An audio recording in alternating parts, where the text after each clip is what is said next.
one at the end. If you wish to speak, please complete one of the blue cards, which are located at the table outside or the main rail over here at the podium. Please give your card to the city clerk. She sits right here in front of me.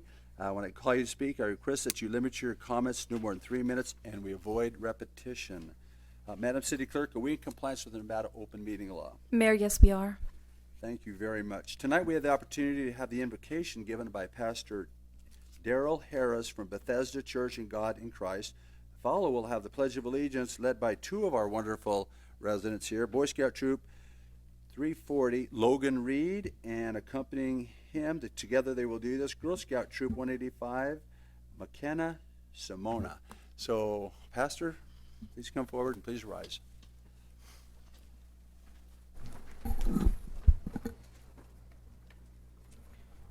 Can we please bow our heads? Dear precious Heavenly Father, we come to you in the name of Jesus tonight. You commanded us to come boldly before the throne of grace, which means with confidence we can come in your presence.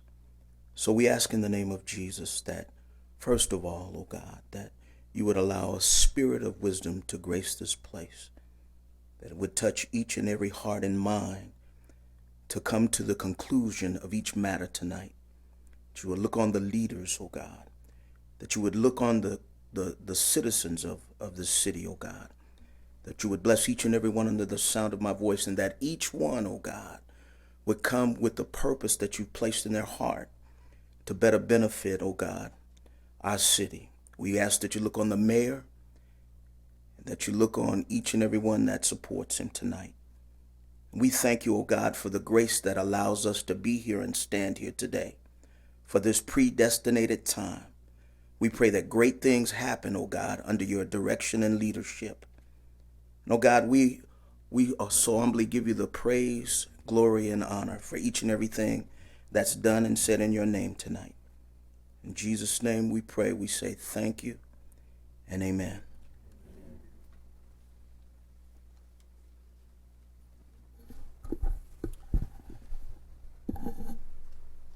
Please place your right hand over your heart, and those in uniform, please salute for the... Please, Pledge of Allegiance. I Pledge allegiance to the flag of the United States of America and to the republic for which it stands, one nation, under God, indivisible, for liberty and justice for all. Thank you. Thank you. We love sharing that with the youth of our community. Thank you very much for the organizations you represent and how you carried yourself this evening. And Pastor, thank you so much also. We appreciate you and the blessing upon this fine city and this council tonight. Now is the time set aside for the first public forum on any posted agenda items. Madam City Clerk, do we have any blue cards for this period of time? We just have the one that we gave you for a particular item. We got one here. Mrs. Long, Miss Mavis Long. It's for the second public forum, though. Oh, you're on the second public. Pardon me. Okay, so we don't have any on the first one. Thank you very much. That was my question. Tonight, we have a proclamation. Councilman Churchill will present the proclamation for the City of North Las Vegas Flag Day. And we ask that the council go down to the front. Thank you very much.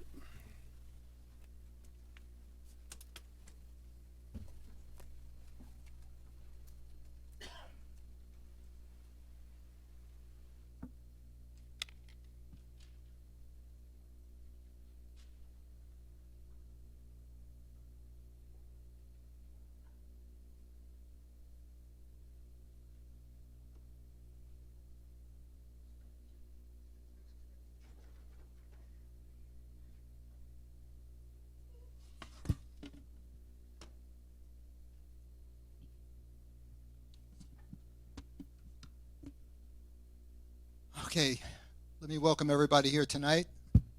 This is, I would say every council meeting is special, and they're all fun. Some are more fun than others. Tonight, though, it is special for two reasons. The first one will be this proclamation.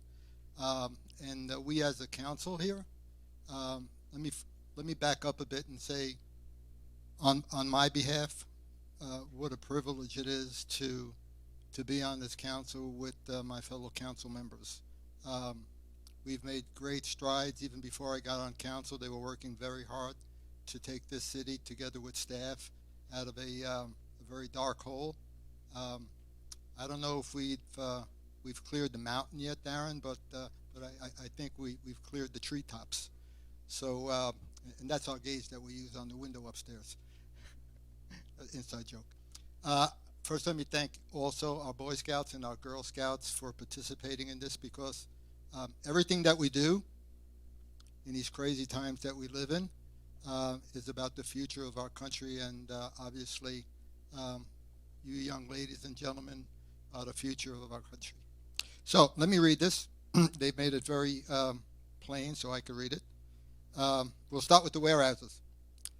Whereas Flag Day is a day for all Americans to reflect on the foundations of the nation's freedom, and whereas Flag Day is also a day for Americans to remember their loyalty to the nation, to reaffirm their belief in liberty and justice, and to observe the nation's unity, and whereas in observance of Flag Week, the city of North Las Vegas is proud to present its flag, city flag, with a logo that portrays the silhouette of a stealth bomber to signify the city's partnerships with Nellis Air Force Base, and with depictions of buildings and homes to represent the vast residential and commercial development taking place here. And whereas on June 15, 2016, the mayor and city council will conduct a flag dedication, and whereas the city flag symbolizes the pride we take in our city and our dedication to furthering opportunities for our residents and businesses alike. Now, therefore, we, as the City Council of the City of North Las Vegas, do hereby proclaim June 15th, 2016 as City of North Las Vegas Flag Day. And of course, we've all signed this.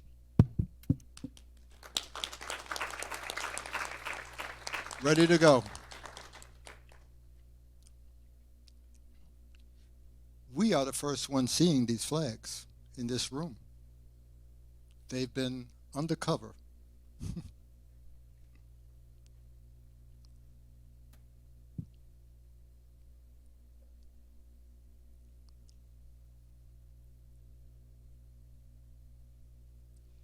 Yeah, when we thought about doing this, looking for a design, we had one or two people from a school wanted to come and design our flag.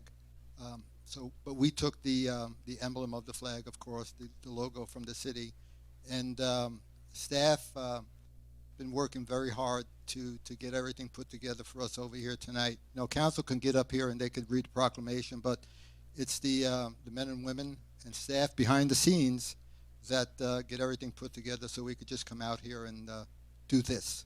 So I want to thank everybody for this. I want to thank my fellow council members, mayor, and thank all of you. I'll turn this around for Dellen. Okay. You taking pictures back there, young lady?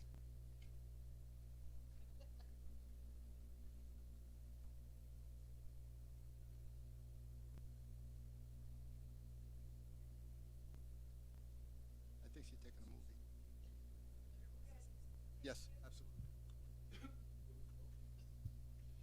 Thank you. I'd like to take just a moment for Councilman Churchill's sake. You know, any great organization, any great army, anything that makes you excited about the cause that you're fighting for, there seems to be a flag involved in it. We follow the flag.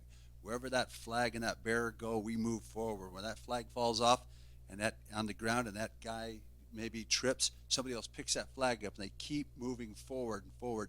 So North Las Vegas, we've never had a flag before that we've ever known. We did the history on this. We didn't have a flag, and Councilman Churchill picked this up, and I said, you know, Richard, I think possibly it's time that we had a flag. So when we go out to city events and we do important things and we do things in the park, we have a flag now. So we want to tell you that North Las Vegas is proud to finally have its own flag, and it will be posted up on the stage up here, and that we will take this out to the events that we do, and we're looking forward to following this flag and the City of North Las Vegas leadership and all the residents following this flag as we all move forward into success for our community, and we appreciate all that Richard Churchill has done, and I'd like you to give Richard a hand if you wouldn't mind.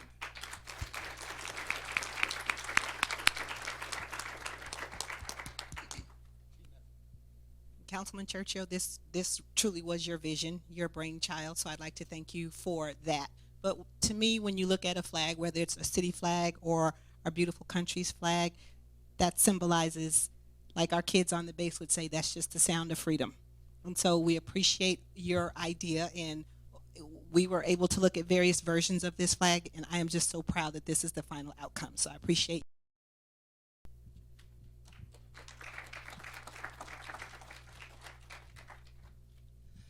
Richard, you came up with a brilliant idea and you made it happen, and it's absolutely beautiful.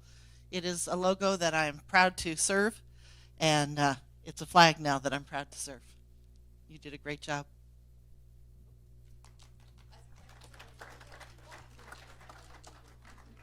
I'll just keep it short.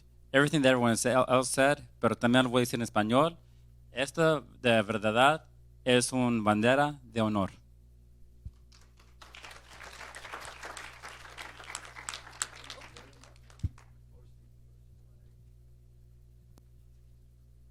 Just let me end by saying that nothing gets done. It isn't one person. I'll say that once again. It's not one person. Everything gets approved in a consensus fashion. So while the thank yous were to me, the bringing about of the flag itself is shared with all of us on council. Thank you.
Madam City Clerk, are we ready to start tonight's agenda? Mayor, yes, we are. Item number 1, approval of regular city council meeting agenda of June 15, 2016 for possible action.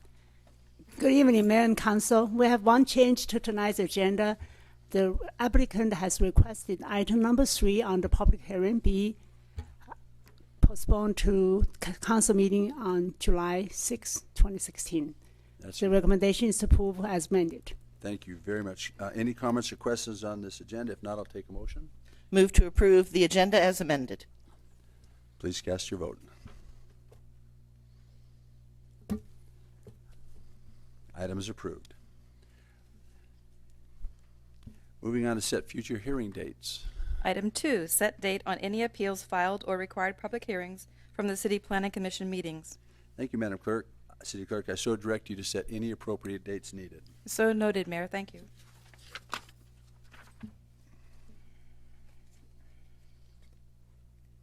Moving on. Moving on to public hearings. Item 4, public hearing and adoption of resolution number 2559, a resolution of the City Council of the City of North Las Vegas, Nevada, year-end augmentation of the FY 2015-16 budget for possible action. Thank you. Finance Director Adair, thanks for being here this evening. Good evening, Mayor and Council. Thank you very much. This is a very familiar process. It's an administrative process. You probably can't believe that it's already been about 6 months or 5 months since the last time we did one of these. But as we approach the end of the year, the budget augmentation process is a administrative process where we summarize the changes that have needed to happen through the year to the budget, and then communicate those to the Department of Taxation.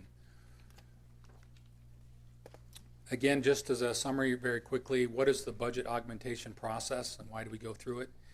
During the budget year, there are a lot of things that aren't known at the beginning of the year when we set the budget in place. And this allows the council to make decisions that it does in the council setting, as well as other operational decisions that the city makes, and then to bring those back and summarize those and then take those forward to the Department of Taxation. So any increases to the current fiscal year's adopted budget are included in this augmentation process. Under NRS 354-598 requires a resolution be adopted by the City Council and be delivered to the Department of Taxation at the year end, which we're quickly approaching. Resolution 2550 presented to Council on February 17th of 2016 this year identified all of the changes through July 1st through January 31st of 2016. July 1st of 2015 through January 31st of 2016. So what we've got left is the remaining period in the fiscal year, and that is this resolution 2559 is a summary of all those individual agenda items that increase the appropriations and that have occurred from February 1st through June 30th of 2016. What causes these changes to the adopted budget? Most notably is that we don't have a crystal ball and we don't know what's going to happen during the year. So this allows us a vehicle to make adjustments throughout the year. But grant awards are an example, contributions, expenditures with reimbursement, revenue or cost recovery accounts, operating unknowns and unexpected expenditures, which often come before you as a council, sales, purchases, and increases in other services and supplies. Forfeiture funds that cannot be and cannot have an initial budget per NRS 179 are established as needed. And finally, most of the dollars are made up by capital projects that have a duration of several months and oftentimes roll over from one fiscal year to the next fiscal year. So this is just a brief history of what the last couple of years have looked like through the augmentation process. In 2012, it was about $48 million. You can see that 13, 14, 15, the number tends to move down, and then now in 2016, if you combine the two, the $13 million that was done in February plus the $1 million that we're doing here tonight, it's 14. To just kind of give you some insights, what you're seeing here as you see this trend go down is this is literally kind of a contraction of the overall operating funds that the city has. This kind of reflects the fact that our budgets are so tight and so well refined that there's becoming less and less movement in the adjustments that we make during the fiscal year. Increases to appropriations for this period were $1.1 million. They're broken down primarily in these different categories. You'll note, along with these line items, as you look through them, that you'll see agenda and a date. Those are the line items that have already been before you as a council and that you have approved some kind of additional expenditure or application for a grant or something like that. Also, as a continuation of those same line items, you again see the same thing. The biggest two things that you would see out of this $1.1 million has to do with Fund 281, the Narcotics Forfeiture Fund, and then also looking back at the previous slide, the road project at Tropical Connection, which is rolling over from one period to another, that $360,000. Finally, this is just kind of a very quick slide to recap what was presented to you and approved by council back in February in the first augmentation of the fiscal year. That bring it to a 13.8 million or 13.2 million.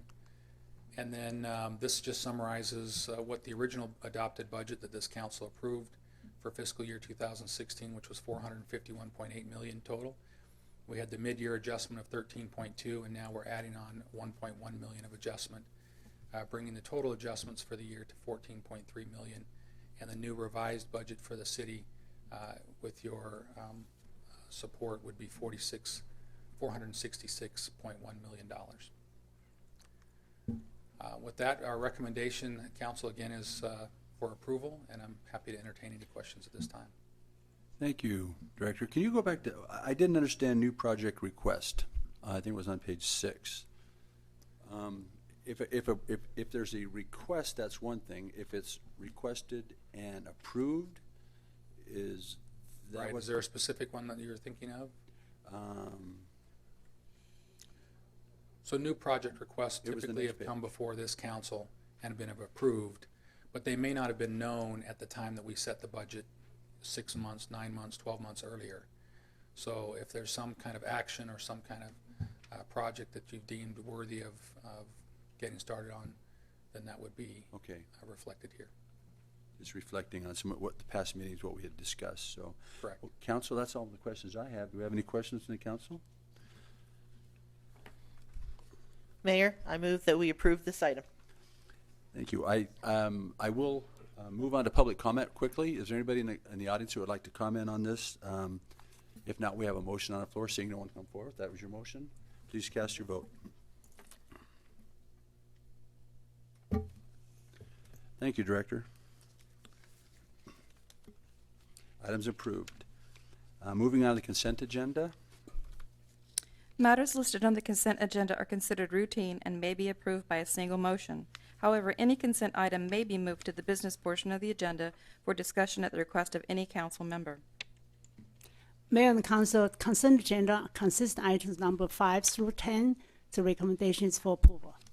Thank you very much. Any comments or questions on this consent agenda? If not, I'll ask for an approval. Move to approve consent agenda. Please cast your vote.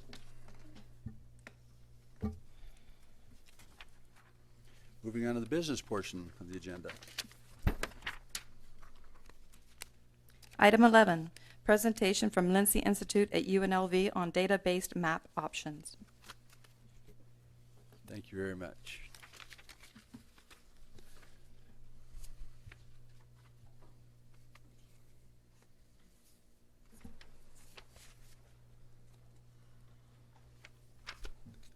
Good Welcome, evening, Magdalena. Mayor, Nice to see you. And I members see of the Bob with council. you. Rob, nice to be here. Good evening, Mayor, members of the council. For the record, my name is Magdalena Martinez. Thank you for the opportunity to be here with you this evening. I'm accompanied tonight by two of my colleagues from UNLV, Dr. Robert Lang and Dr. Jae-Won Lim, who will come up in a moment. I've been asked to come here today to share with you a bit of our work. Thank you. And specifically as it relates to AB 394. Before I start my presentation, I'd like to let you know that I am the Director of Education Programs at the Lindsay Institute at UNLV. The Lindsay Institute is a research-based institute that focuses in 4 core areas, education being one of them, and specifically I focus on education policy from a K-16 perspective. Now, as many of you know, this last legislative session during 2015, the legislature passed a bill, AB 394. Thank you. And there is a summary there in the handout for you. Essentially, it created an advisory board to look at reorganizing the Clark County School District. As many of us know, the Clark County School District is the 5th largest school district in the nation. This is not the first time the state legislature has looked at reorganizing the Clark County School District for a number of reasons, and I'll share a couple of metrics and the rationale behind why this bill was passed. Again, it's not the first time the legislature has looked at reorganizing the school district. However, in previous years and previous legislative sessions, the issue has been studied, but no movement has occurred. In the meantime, the school district continues to grow and now serves over 320,000 students. Specifically, my colleagues and I looked at one particular area, and that is the building of precincts. There has been, as many of you know, 2 advisory boards created. One is the Technical Advisory Board, which is chaired by Senator Becky Harris, and there are 23 members, including the municipality mayors and many other community stakeholders. As of today, 8 committee meetings have been held, and as many of you know, this Friday will be the concluding meeting in which there will be a series of recommendations. There's also a Legislative Advisory Board committee composed of 8 state legislators, and that is chaired by Senator Michael Roberson. And tomorrow, actually, they will also be having a meeting to discuss some of their recommendations. That committee has hired a consultant to look specifically at a concept called empowerment models for schools, and so he will be presenting his recommendation as well. Now, 2 concerns that have been raised in both committees have been whether this idea of reorganizing the school district will create the have and the have-nots, and that is, will wealthy communities get more money because of property taxes? And one of the things that the architect of the bill was very clear about, and the legislature, is that that does not happen, that we don't create have and have-nots. And we know that Nevada is not a fiscal home rule state, so precincts will be primarily administrative and not fiscal structures. Per pupil funding would remain the same regardless of precinct. Another concern that has been raised during the committee meetings for this process has been, will precincts create minority, poor, and segregated schools? CCSD currently is 72% minority and 48% free and reduced lunch, which is a proxy for poverty. External experts have also found that the current system actually has triple segregation, and that is segregation by race, poverty, and language in many schools. And in fact, there is a heavy concentration in North Las Vegas of triple segregated schools and communities. So with that said, I'd like to share a few metrics before we go into the 3 maps that my colleagues and I created, 3 scenarios that is to that speak to the requirement of the precinct development. What you have before you is a graph that outlines the 10 largest metropolitan areas in the nation, along with their school district size. So one would expect that New York would have the largest school district because, indeed, it is the largest metropolitan area in the nation. And Los Angeles has the 2nd largest school district in the nation because it is also the largest metropolitan area in the nation. As you go down those different metropolitan areas, you see that they're at scale with a couple of exceptions. Boston, that what you see is the 10th largest metropolitan area in the nation with the 72nd largest school district. So what that means is that there's probably an over-fragmentation of school districts there. But then we have Las Vegas, which is the 30th largest metro area with the 5th largest school district in the nation. So it's kind of the opposite of Boston. Just some very interesting metrics to help frame our maps that we'll be sharing with you. Another metric to consider is the number of school boards in states with populations between 2 to 3 million. Such as Nevada. So what you see here is other states that have comparably sized populations as Nevada. Certainly there are many nuances that distinguish all of these states, but in terms of just the number of population. And what we see is that Arkansas has 310 school board, and New Mexico 89, and of course we are an outlier with 17 school districts. Why does that matter? School districts matter because, like municipalities, it is probably the closest local governance to the people, right? And the intimacy that we expect from school districts, particularly as it comes to children and teachers and so on and so forth. So it's important to keep that in mind. Another metric that we looked at is school board member to student ratio. So despite the fact that New York has one of the largest school districts in the nation with 1.1 million students, they have created borough councils to increase the intimacy between schools and families. And so what you have is every representative actually represents about 3,100 students. And then if you look at Clark County, of course, we have 7 trustees, so every trustee represents about 45,000 students.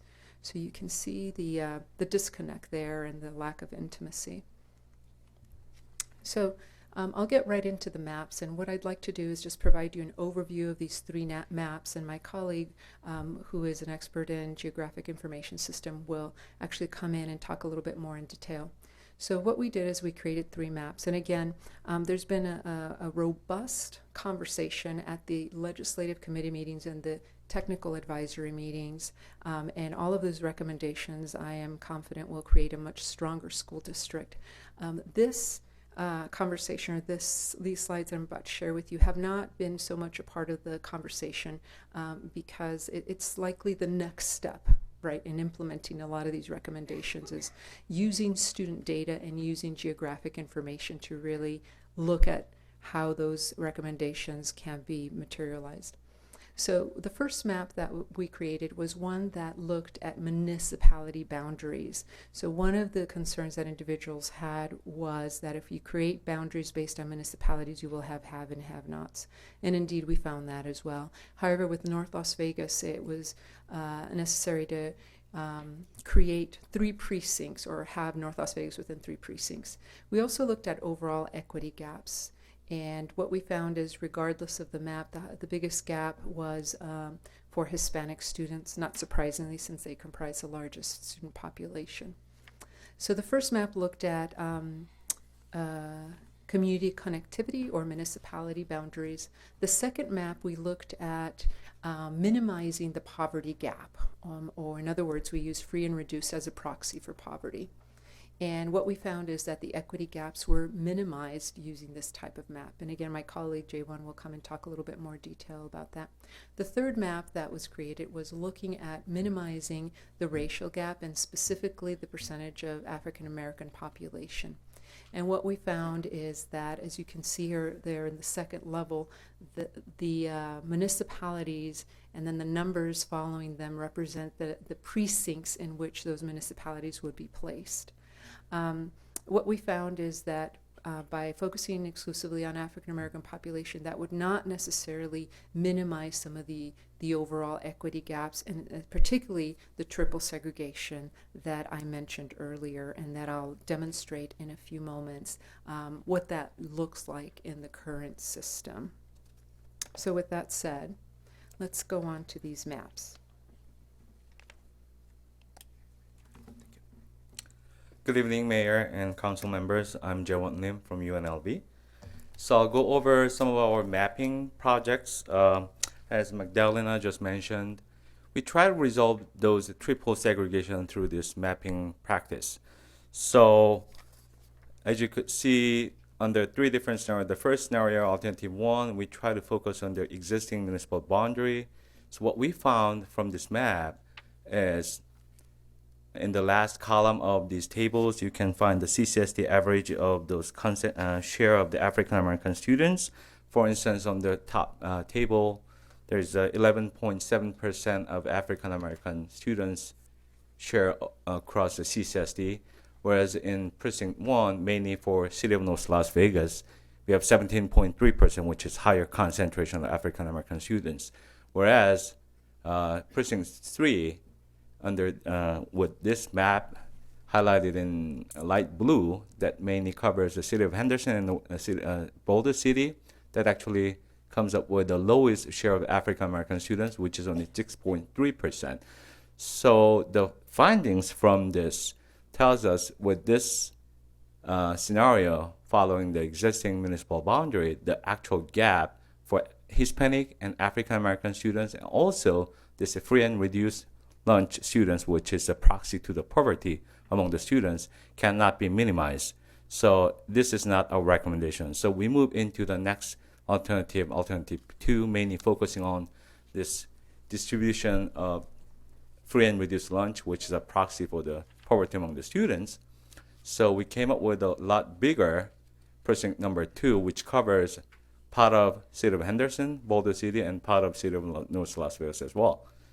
So what we came up with in this map, the largest, the share of this African American students is still largest in precinct 1, 17.2%, whereas the lowest share of the African American students can be found in precinct 3, 6.8%.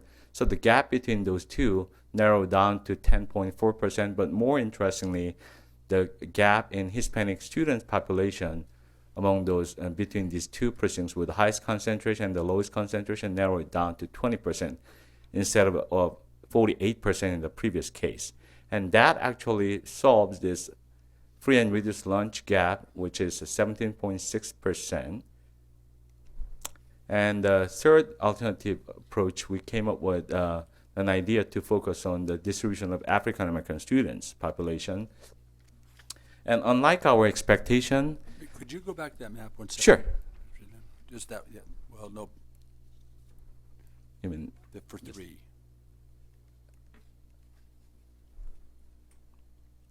Keep going.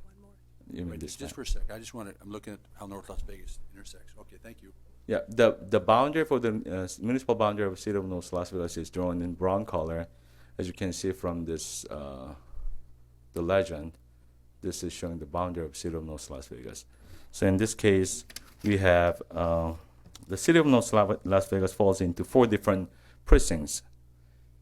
And what we found is even with the narrowest gap in terms of the African American student concentration, the actual free and reduced lunch students and the ELL, English learner students, that gap was widened compared to the previous case.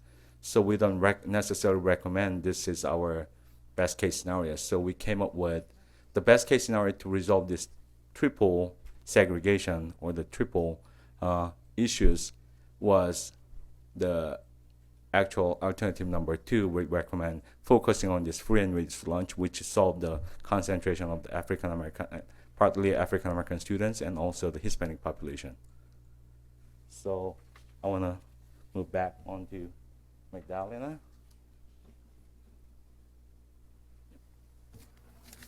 Thank you, J1. So just to underscore again, these are 3 scenarios that we've built out. None of these have been entered into formal comments for the legislative committee meetings that have been occurring. We have been making our resources and frameworks available to anyone that is interested. So we've had a couple conversations with other community stakeholders that have looked at these maps. So I just wanted to underscore that these are just 3 scenarios that were built out, and the idea of 6 precincts is also a model. So for instance, if the legislative committee were to decide to create 12 precincts, our focus really is on the use of data to inform public policy and decision making. Just wanted to underscore that. We think that was very important. So what we have here is the current CCSD structure compared to the second alternative map that focuses on minimizing the poverty levels. And so what you have here is a representation of the 7 districts that currently exist. And 2 of those districts, C and D, we see that there is triple segregation. And again, that is by race, poverty, and ELL language. And the second table that you see below is what it might look like if, for instance, the legislative committee and legislators were to adopt map number 2. And what we see is that we would minimize some of that triple segregation. Okay, so we have precinct 1 that would have a high share of African American students, but not the highest share of poverty and ELL, as is the case right now for at least 2 districts. Precinct 2 would have a high share of free and reduced, but not of racial concentration, as is the case with the current structure. Precinct number 3, you'd have a high concentration of the highest concentration of Latino students, but again, not the highest concentration of poverty or ELL. And then precinct 5 would have a highest concentration of ELL. So from educational research, this is a good thing because you want to minimize some of these factors that we know through research impact student success, right? So by pulling away some of those segregation factors, it's an opportunity actually through this bill to create precincts that are much more equitable, and in fact, much more equitable than other urban cities such as Chicago, LA, and so on and so forth. Right now, our current structure resembles some of these very urban, impoverished school districts in the nation. So this here is a table of the overall number of students by precinct based on the alternative maps, map 1, map 2, map 3. And what we see also is that it's actually more at par with other areas that have our population, or another way to think of it is that they're more at par with Washoe, right? Washoe School District has about 63,000 students. So it's actually more at par and creates more intimacy with communities and parents and local governments, of course. Now, another mandate of the bill is to look at governance, and this is, again, one model that could be considered. If 6 precincts, for instance, were to be adopted, then you could create appointed boards, right? And this is quite common around the country to create appointed boards that reflect the priorities and economic development needs and workforce needs of a community. We believe that this model would work congruently with the empowerment model, which is being pursued right now. And also, it would create an opportunity to have those precincts feed up to a 7-member appointed countywide board that the superintendent would work with, and creating that seamless connection between the superintendency office and the precincts. Again, whatever number of precincts are created. And more importantly, this would also change the board member to student ratio from one member representing 45,000 students to one member representing 7,500. That's pretty significant. So again, an idea would be to create precinct membership based on a suggested body. For instance, it could be a municipality that recommends members for these precincts to be at the legislature or be at Clark County.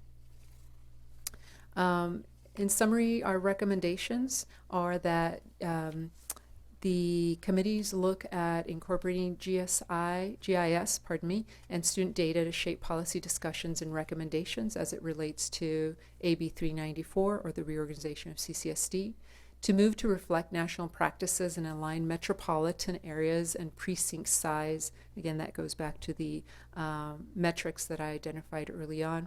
Identify criteria to draw precincts and fulfill the intent of AB 394, and finally consider precinct boards and define the roles and responsibilities. And we think Clark County School District should play a very active role in that. We've also provided them with the same presentation and defining those roles and defining those precinct membership and so on and so forth. I'd like to invite my colleague, Dr. Robert Lang, who will provide some summary closing comments. Thank you. Good evening, Rob. Thank you for being here. Hey, Robert Lang, Executive Director of the Lindsay Institute, representing the Lindsay Institute in this instance. And just the big picture, why? So what? What are we doing this for? Well, when that legislation was passed, we realized that it was going to require a kind of applied geography. And we had done an adequacy study the year before, in 2014, that looked at deficits, a gap between what the Clark County School District aspires to do and is mandated to do in many instances by the state and federal governments, and how much money is missing in that role. It's about, by the way, over $1,000 a student, and it's essentially over $1 billion for the whole region. So when we did that analysis, we had to load all of the schools and everything into a single unified database. So we were well positioned to turn and provide technical assistance here by looking at what this geography would look like. And the good news for this region is most regions start with geographies where political boundaries and history have defined space, and it often results in forms of segregation, and you can see some of that even in our current precincts, even in our current structure.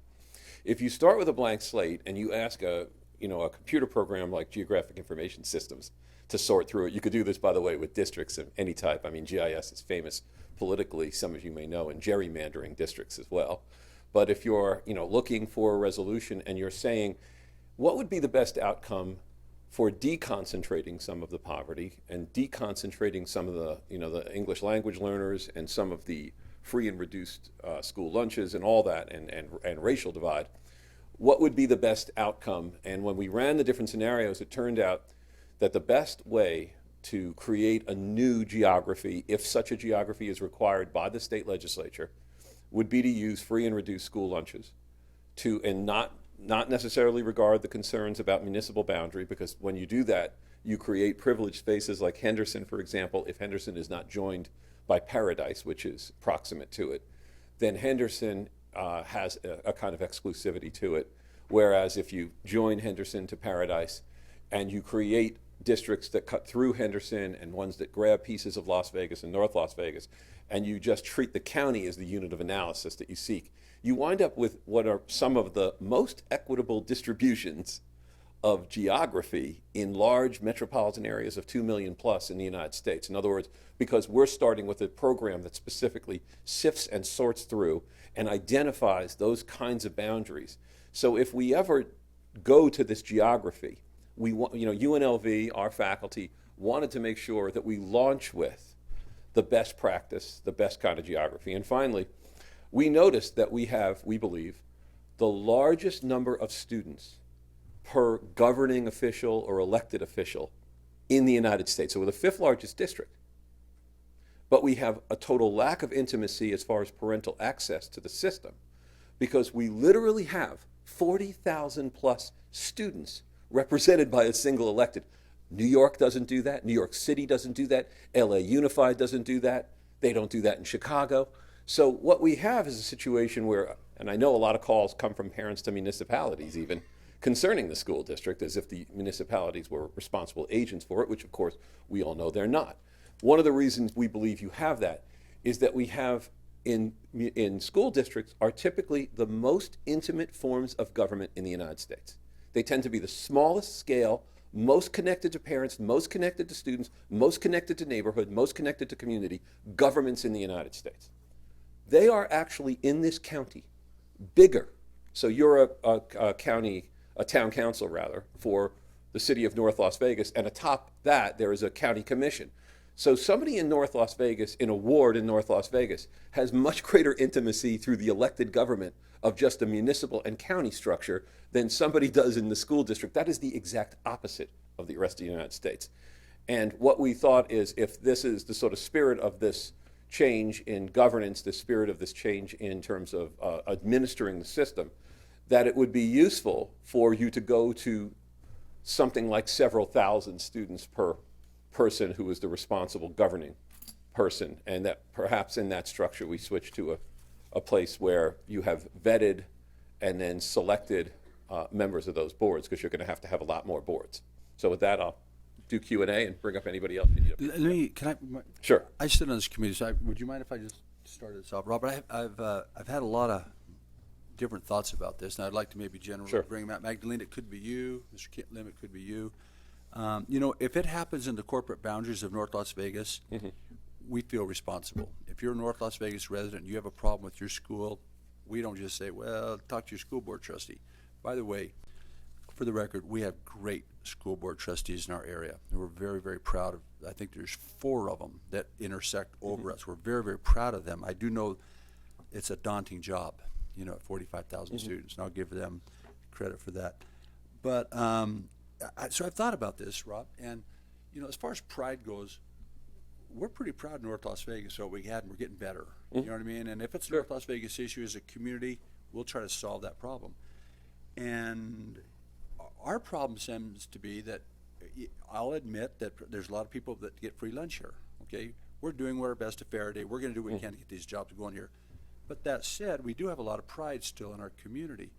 So if our district was North Las Vegas and it didn't exceed the corporate boundaries, I know there's populations that you got to do, but and you needed to, your kid got kicked out of this school, but he could go to that school. You know what I mean? It's not from district to district. They would precinct to precinct. They would stay in around relatively the neighborhood where they live. They just were disciplined. You don't go to that school anymore. Okay. Our problem has been the school district takes all the population base, and they look at North Las Vegas. They go, "Oh, great! This is great. We get more federal money because these guys need more money in North Las Vegas." And so it comes from the federal government, and then it goes into the big pool, we'll call the general fund, and it gets dispersed evenly among everyone. The money that was supposed to go to help the particular schools that had issues doesn't follow the student any longer. It seems to go generally throughout the whole district. I would tell you we probably have more portables in North Las Vegas than anywhere else. I would tell you we have some of the oldest schools in North Las Vegas. And if we could get that money to follow the students, the other thing we have is we have the least experienced teachers in North Las Vegas. So with highest priced teachers are ones that, you'll know this, that you look for the best teachers you can get with a lot of experience. We have 2 educators on the panel. They bring great people with them to their school, the principals do.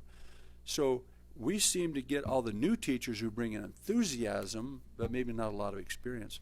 So I guess my question is, if you took these 6 precincts, recognizing we like who we are, we love our diversity, we don't run from it, we welcome everybody to North Las Vegas, everybody brings value to our community. If one of them is from Mesquite, Logandale, Moapa, kind of rural, Then you had North Las Vegas, we had our own district. Henderson had their district. Las Vegas had their district. And let's say unincorporated Clark County is so big it needs 2 districts.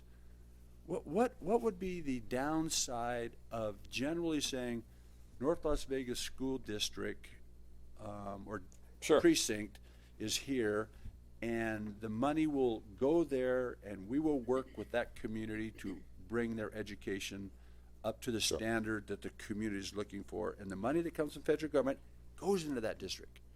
Okay, yeah, I can answer that. If- Rather than yeah. cutting me up to Sunrise Mountain and Blue Diamond and everything. So If the legislation had prioritized municipal integrity, so we did look at municipalities, and actually we delivered a map. So again, we're social scientists. We are not electeds, so we don't make the decision about which map is preferable. Your map exists. We have a map that really favors the sort of integrity of municipalities. You know, I'm a kid that grew up in New Jersey. Believe me, the township was the school district. There was no separating the two. So, you know, when you did have a complaint, you did go to the mayor, and the mayor said, you know, I can answer that because those are our schools. You know, I'm basically the superintendent's reporting to a school board, but also to me, whoever that mayor may be. So I'm familiar with that. In this case, what we did is we had to look at the legislation as it was written. And one of the concerns, and we had to answer sort of critics of this, one of the concerns was the additional concentration of poverty, of race, you know, of variables that people thought, you know, you could get sued over if you did the wrong way, because you'd create this kind of disadvantage and you'd create islands of privilege and islands of distress. Now, the interesting thing is, from the start, we recognized that all of this comes from the state anyway. That it's not even that it comes out of the county. It's that the state is actually, I mean, I don't call it the Clark County School District. I call it the State of Nevada Schools at Clark County. That's actually a more accurate way to refer to it. I don't know of any other states that's organized this way, quite frankly. We're not even entitled to the access to our entire wealth in this region to apply to our schools. For example, 2/3 of our land taxes are swept and put in a general fund and redistributed in a way that I doubt that we receive the requisite amount of dollars back based on the share that we put in. I know we don't from the Strip. So we have the leading asset in the state. That's the kind of taxable asset that would be used for land taxation purposes for school districts. And we're not even entitled to the total use of that asset at the countywide level. I find that fascinating. I find that if you did that in New Jersey, if you did that in Virginia, where I used to live, you'd lose your fingers attempting to take the money out of a municipality that the way. exportation of taxes in southern Nevada, you're saying, is being Oh, yeah, no, that's a sent well-known sort of. to of 16 other counties. Yeah. That's just for everyone to We're the understand. sender. And remember, the biggest real estate assets in the state are all on that strip. And so when you look at what the strip would contribute by way of taxation, I don't want to get into a side discussion here on the issues of how Clark County interfaces with the state, but I find it fascinating that the county itself is not a solitary, unified structure. This all goes back to your question. Were that the case, then the kinds of municipal level divisions that you're looking for would be a negotiation between the county and the individual municipalities, in which case the municipal structure would probably be the single overriding concern and the main criterion for the delineation. But given the tax structure of the state and the fact that we don't really have Clark County schools, we have the State of Nevada schools at Clark County, because the State of Nevada is the chief steward of that, and the State of Nevada is the sender of all resource, then we're looking at the county as just sort of an abstraction. And then the county boundaries, I mean, the municipal boundaries rather, become something that is so remote from the administration and structure and taxation and resource base of the school district that it becomes basically moot, and we might as well divide it up in a way that produces the greatest equitable outcome. And that is what we did. Okay, so I'll finish up with this. So if we follow through, Friday at 2 o'clock, I have another meeting to go to, and I'm sure you guys will be there. One thing I want to put on the record, if we start talking about municipalities, cities becoming their own districts of, so precincts, of course, and we're not here to try to destroy the school district, we're here to reorganize it in such a way. We'll still do some of the big transportation issues together. We'll do how we make food and buy stuff and commissary stuff. But I want to make sure that when the time comes, the city of North Las Vegas is not subservient to Clark County. That the city of North Las Vegas sits at the table and negotiates for North Las Vegas without, we have to have the 7 county commissioners decide what's going to happen throughout local government here. So I'm excited about this presentation to get your information. It's the first I've seen it, but I'll open the hearing now. Anybody If I may augment what you're saying there, we refer to it, by the way, not as the disintegration, but the reintegration, because what this process would do is produce greater intimacy. So a city like North Las Vegas would have access to many more appointed members who are the direct proxies of your parents' interests. That's not crazy talk. That's most of the rest of America has that kind of intimacy and that kind of connectivity. Remember, you saw the graphic. We're the outlier. We're the 5th largest district in the 30th largest metropolitan area. I mean, even the bigger ones don't have that structure. So keep that in mind, that I would say the language here is, because we're going to keep things collective, we're going to have the buses collective and all that, and these are going to be administrative, that this is a reintegration into locality, because the districts used to be municipal level. And I think our goal is to see that those young men and women get the rewards due, the community gets the opportunity to help them, and then we start moving towards CSN North Las Vegas, and from CSN North Las Vegas on to trade school or on to UNLV. We keep this pipeline of education moving forward. Sure. Where they do call you, Councilwoman, and work with Chris Garvey or whoever. But I'll take. I've spoken. And you can ask any of these. Would you? Colleagues. Anybody in the council like to, Mr. Lang or Magdalena or Mr. Lim? Who would you like to? Well, I'll ask the question, and you guys decide which one's the best one to ask it, if that's all right. Sure. Can we go back one slide to the one that's listed precincts? Correct. Nope. You had it, and then there we go. Okay, so, and this is a lot to take in for one meeting and one presentation, but I'm going to do my best here. So is this a recommendation, or is this the mandate where it starts talking about the 7 appointed members to the countywide board? Is that mandated from that, or is that your part of your recommendation? Yeah, this is, if once you go to precincts, it implies a certain governance structure. So this is an effort to say, here's a suggestion on how to do it. Take it with a grain of salt, take it for what it's worth. Well, who would make the appointments? That would be something the legislature would have to decide. No matter what, we're going to have to go back to the legislature. And the legislature is going to have to resolve some of the issues that arise in the process, within the discussions, within for example, the mayor attending these meetings. So if you're going to go to any form of sub-county level structure, then one of the things you're going to want to do is create individuals charged with that space, like the way a city council is charged with North Las Vegas. Right. And you're going to want to have, and our recommendation is that's way too many folks to get elected.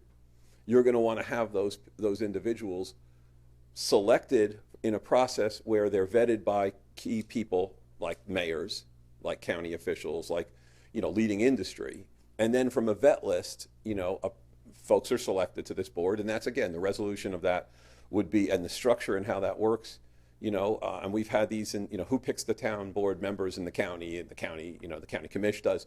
It would be some sharing between municipalities, and we do see municipalities intimately involved here. So if there's several of these districts would lie within, 3 of them would lie within North Las Vegas, or 2 would lie within North Las Vegas, then certainly this city council would have a lot to say about who's on that list and who gets picked from that that vet that's list. part of why I was asking, Yeah. because I mean, as much as most of us that deal with this on a daily basis understand that there is the Clark County School District and they have their own board of trustees, certainly when I'm talking to the public, there's a lot of people that don't realize that and are coming to me and asking me questions about the school district, and I have to explain them. And that is a very difficult scenario when you're talking about something so important that impacts our community, and then to have absolutely no say as to what goes on in it has been particularly difficult. And I share your concern, Mayor, not only with the county having kind of that oversight over North Las Vegas, but my concern with Map 2 is that every one of our precincts in North Las Vegas is also a precinct of Las Vegas. And that would be also my other concern, is that Las Vegas then, since they have, 2, 4, 6 precincts under Map 2, and there are 3 out of those 6 encompass North Las Vegas, then once again we might kind of get overlooked and left out. Yeah. I want you to know we could still run these map scenarios, and we could create one where we created 2 priorities. So think about the GIS sifting through the data. Its only concern was producing an outcome that had the greatest equity based on free and reduced school lunches.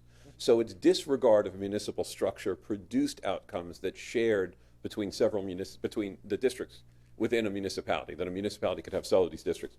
We could go back and run one that tried to do two resolutions: respect for municipal boundary and the reduction of free and reduced school lunch program concentrations, like over concentrations, in which case you'd get an outcome that reflected more closely the municipal boundary. It might not be a perfect match, but it would probably approximate it.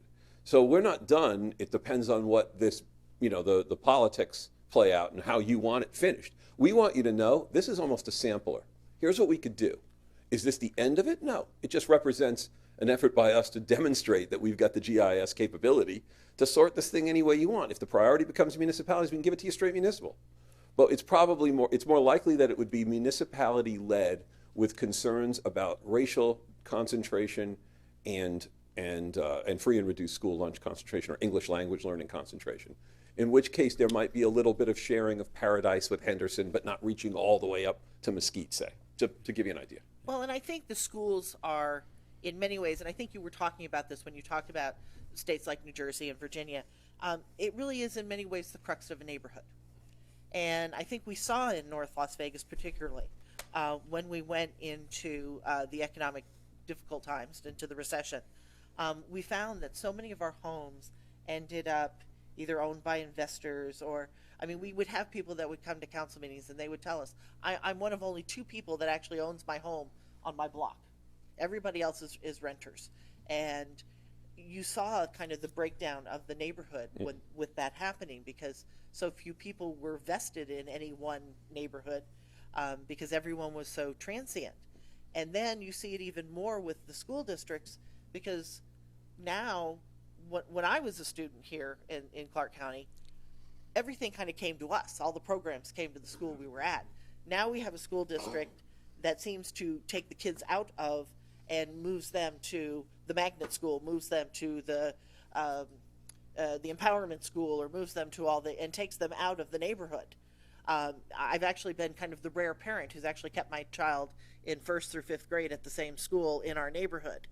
And now I'm looking at middle school, and my son tells me he wants to go to a STEM school. And I said, great.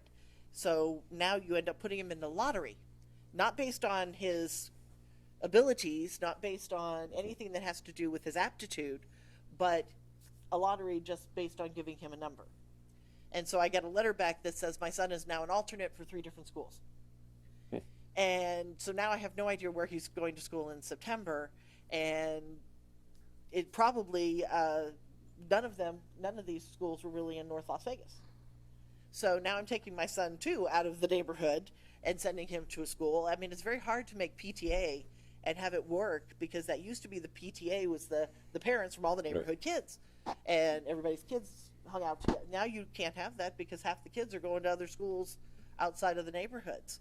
So I'm just kind of wondering how all that fits into this dynamic, because you're talking about kind of keeping the kids back in the neighborhood, or is the school district kind of going to say the same, where we're shipping them out anyway? Well, part of that's the empowerment issue. So there's also a level below the precinct scale. That's some of the discussion going on with Clark County Schools. I'd also add, it's just an academic urban planner. There's a planning concept called the neighborhood unit principle in planning, and it was built around grammar schools. In other words, one of the most common sheds of which people use and it included like a neighborhood shopping area and things like that, was that it was organized around the immediate, most proximate school building. And you still see it in master plan community development. But we have created a structure in this county of a kind of giganticism and of a kind of lack of intimacy, where you have very few members elected for a wide-reaching, no one intended, I think this is part of the problem in Nevada in general, who would think that a county would have over 2 million people in it? Because the county's governance structure on multiple levels, including the school district, appears like it was intended for White Pine or for, Lincoln County. And so what's happened is we've not adopted fully the idea that we've got this large-scale, urban, complex, differentiated by township, differentiated by neighborhood type, school district that needs all kinds of local care and feeding, all kinds of local connectivity. And some of the AB 394 mandate is the charge to sort of explore what that would look like. And through the vetting, through this process of this city council discussing it, engaging with the county and the state. I think we should get to something that reflects better the idea that somebody in a neighborhood thinks that there's a neighborhood school and thinks that's the first choice and does take pride in the locality. And there are plenty of places in America that have, distressed neighborhoods that when they have control of their schools, have a lot of opportunity born of the cohesion that school district represents. And I would not disparage, or I would not dismiss the sort of relevance of that. Again, the concern here was we don't really have much of a county in terms of that. We certainly don't, have control the way you do at the local level. Ms. Goins-Brown? How does this, I hear a lot of similarities going way back to when there were Prime 6 schools, when there were, excuse me, when they took the word, what was ever after Prime 6 schools? I can't think of it right now. Just lost right there. You had the Prime 6 schools. No. Then you had, sorry, I just lost my train of thought. But I'm hearing that's what it sounds like to me, because you say like the per pupil funding remains the same, but you get your per pupil funding based on that kid being in that seat on count day, correct? So if that child decides I want to go to a Victory school, a Zoom school, that person's taken out of there, but that funding doesn't go with that student, correct? It stays at that particular school because that's a seat there and on count day. So that's what it sounds like to me. So I still hear some inequities as well. And then like your empowerment schools, and that kind of designed to give more autonomy to those particular schools. And so if school A is over here and they get this power, school B may not get that same power because they don't have the funds or the resources that school A may have. So there's just some small problems that I'm seeing with this model. And one more thing, and I'll be quiet. Even with your precincts, or you can't call them districts because then it becomes competitive. And same thing I see that happen with the precincts. Somehow there's going to be some kind of competition within precincts.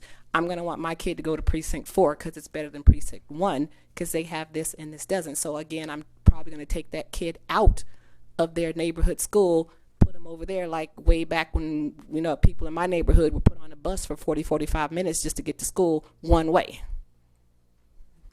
So I want to underscore something that Rob mentioned earlier. A couple of years ago, we commissioned an adequacy study. So Clark County, and actually the state, is $1.6 billion short just to provide an adequate education.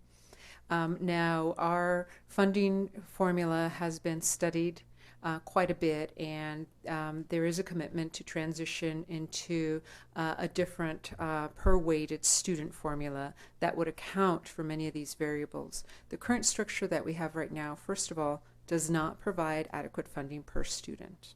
Okay, so that's number one. Second of all, the additional funding that students receive is either through categorical state funding. So we know about the Victory schools and the Zoom schools. That was pretty monumental for Nevada because we were one of 3 states that had never provided additional ELL state funding. All of our funding was coming from the federal government, and it was a drop in the bucket, quite frankly, right? The government gives states money with the idea that states will continue that investment. And so that changed, of course, during the last couple of legislative sessions. So yes, you're absolutely right in saying we don't have adequate funding. That's even in our best performing schools. We don't have adequate funding, period. In terms of the idea of, inequities based on these maps, what we have seen based on these scenarios is actually they would be more equitable than they currently are, right? Prime 6 schools is an excellent example. About 5-6 years ago, superintendent at the time had Gary Orfield from the Civil Rights Project from UCLA, previously at Harvard University, come in and study the Prime 6 schools. And what he said is, despite the fact that there has been additional resources invested, you've not seen the outcomes, and in fact there's triple segregation. And it's not because money doesn't make a difference, it's because even with the additional funding, it's not adequate. Okay. Councilman Barone? Yeah, begin with I applaud all your work there at the Lindsay Institute. I don't know, for myself, I spent 22 years as a teacher, and this seems to be like, just a step. Our entire school system, quite frankly, needs an overhaul. We're teaching children in an age, basically an age of industry where we're pulling them through like almost like an assembly line, based on a system in which, the age of agriculture, where our children are 3 months, not enriching themselves, when I guarantee you they're definitely not taking 3 months off in China, not taking 3 months off in Germany, okay? So this is just at the very, just beginning to barely scratch, I think, the issues that we have. But your point on representation, I might point out that again, like 3/4 of the school district are children of color. But if we look at, with all respect to our friends, the trustees on the school district, one person of color that represents, and she barely got, she got real, won her thing yesterday, Linda Young. They don't pay the trustees, so basically, the only people who can really run for those positions are people who are either A, independently wealthy, or B, already retired. I'm actually looking forward to a different structure. I think an appointed structure with input from different governing bodies might actually be extremely helpful in this regard. And that's just one of the many things. But I would ask, as part of the Southern Nevada SNRPC, we got a study, and I was just crunching some numbers, and I happened to notice that North Las Vegas has despite the fact we are the king of the duplexes, but we actually have except for Henderson, we actually have the highest of resident per single family home in the valley, and only Henderson is ahead of us. If that was taken into account, would North Las Vegas actually be sitting, relatively speaking, in a better position compared to unincorporated Clark County and Las Vegas? All right, let me take two of those. So first question about composition. Yeah, the board does not reflect the diversity. So we showed a number, it was from 2014 or 13's data, that was 72%. I'm sure it's 3/4 now because it's a couple of years on. So we're guessing that the appointed board would reflect demographics locally better. In other words, because they're appointees and they're vetted and there's diversity in the city councils, there's diversity throughout the leadership structure of Las Vegas, that no one wants to suggest boards that don't look like the student body of Clark County School District. So that's an easier way to get to that outcome than it is through election. So that's one improvement I think you'd see. Also, remember, when we start out doing this thing, so as social scientists that do not want to do any harm, we had to be cognizant of not greater concentration of poverty in the current district structure than we have. So right now, you've got triple segregation in 2 of them. There was one of these slides that showed a very different distribution. If you look at the shaded boxes in these slides, what's interesting, if you look at District C and D, you've got triple segregation right now in those districts. Notice that we have distributed on map 2 throughout the region. One district is the highest in African American student population, another is the highest in ELL, another is in free and reduced school lunches, another is the highest in Latino population. Nobody gets triple segregation under that structure. Plus, if you did precincts like that and you sought leadership and appointees in that, it would reflect the demography of that district. So we're trying to fix. We recognize all of the things you do about the problems in the current structure. And our effort is to go in and fix. Is it perfect? No, because it needs a vetting in public, what you're doing right now, and we're getting good feedback and very constructive feedback, and we thank you for that. Your last question was on single-family detached dwellings and whether or not they net out any more value and whether or not you're shortchanged with respect to how much you receive back in way of taxation from the state as opposed to what you would generate if you were an independent municipality that was producing through fiscal home rule its own budgets for this. I would. That's the question you're asking. Is that approximately what you're asking? That's a great question. And you're right, Henderson has the leading number of detached single-family units, and typically the land value plus the housing on that carries a higher taxation rate rather than multifamily housing. So yes, it's true, but you also have this one other variable. The Strip has so much valuation. It's one of the leading physical assets in the United States as far as real estate taxation. And so the Strip's presence in Clark County and the fact that that has to be shared statewide is a portion of our inadequacy in total aggregate investment in our students. Okay. The political structure just doesn't allow us to own that exclusively. Well, I appreciate you coming tonight. I would just say, one, the explosive growth in North Las Vegas and everywhere has been the reason. If we didn't grow like we did, we wouldn't have these problems. And I know there's count days, and they count the kids that day are in school, and they get that much money. And then all of a sudden we put in another housing project, and that increases that school. And once again, the money doesn't follow students, so that's what I'm chasing. And I'll go on the record and saying that some people say, Council, that we have the toughest job in the state of Nevada here in North Las Vegas. But I'm telling you, Pat Skurkowski and the school board, they have it tough. And we want to help them, and we appreciate you coming together and bringing us information. And Magdalene, I don't know if it's going to be perfect when it's done, but it needed to be discussed. And I appreciate your leadership on this. Thank you, Mayor. Mr. Lim, thank you very Thank much. you. Appreciate you. We don't need, we can just accept this presentation and thank you very much for your time. And we will move on to item number 12. Item 12, ratification of the North Las Vegas Police Officers Association collective bargaining agreement for the period of July 1, 2016 through June 30th, 2018 for possible action. Thank you, Madam City Manager.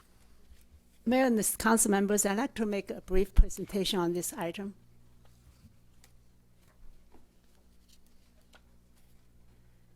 I know you have all been briefed on the details of this contract in comparison to the existing contract. So the presentation will be really focused on the summary and highlights.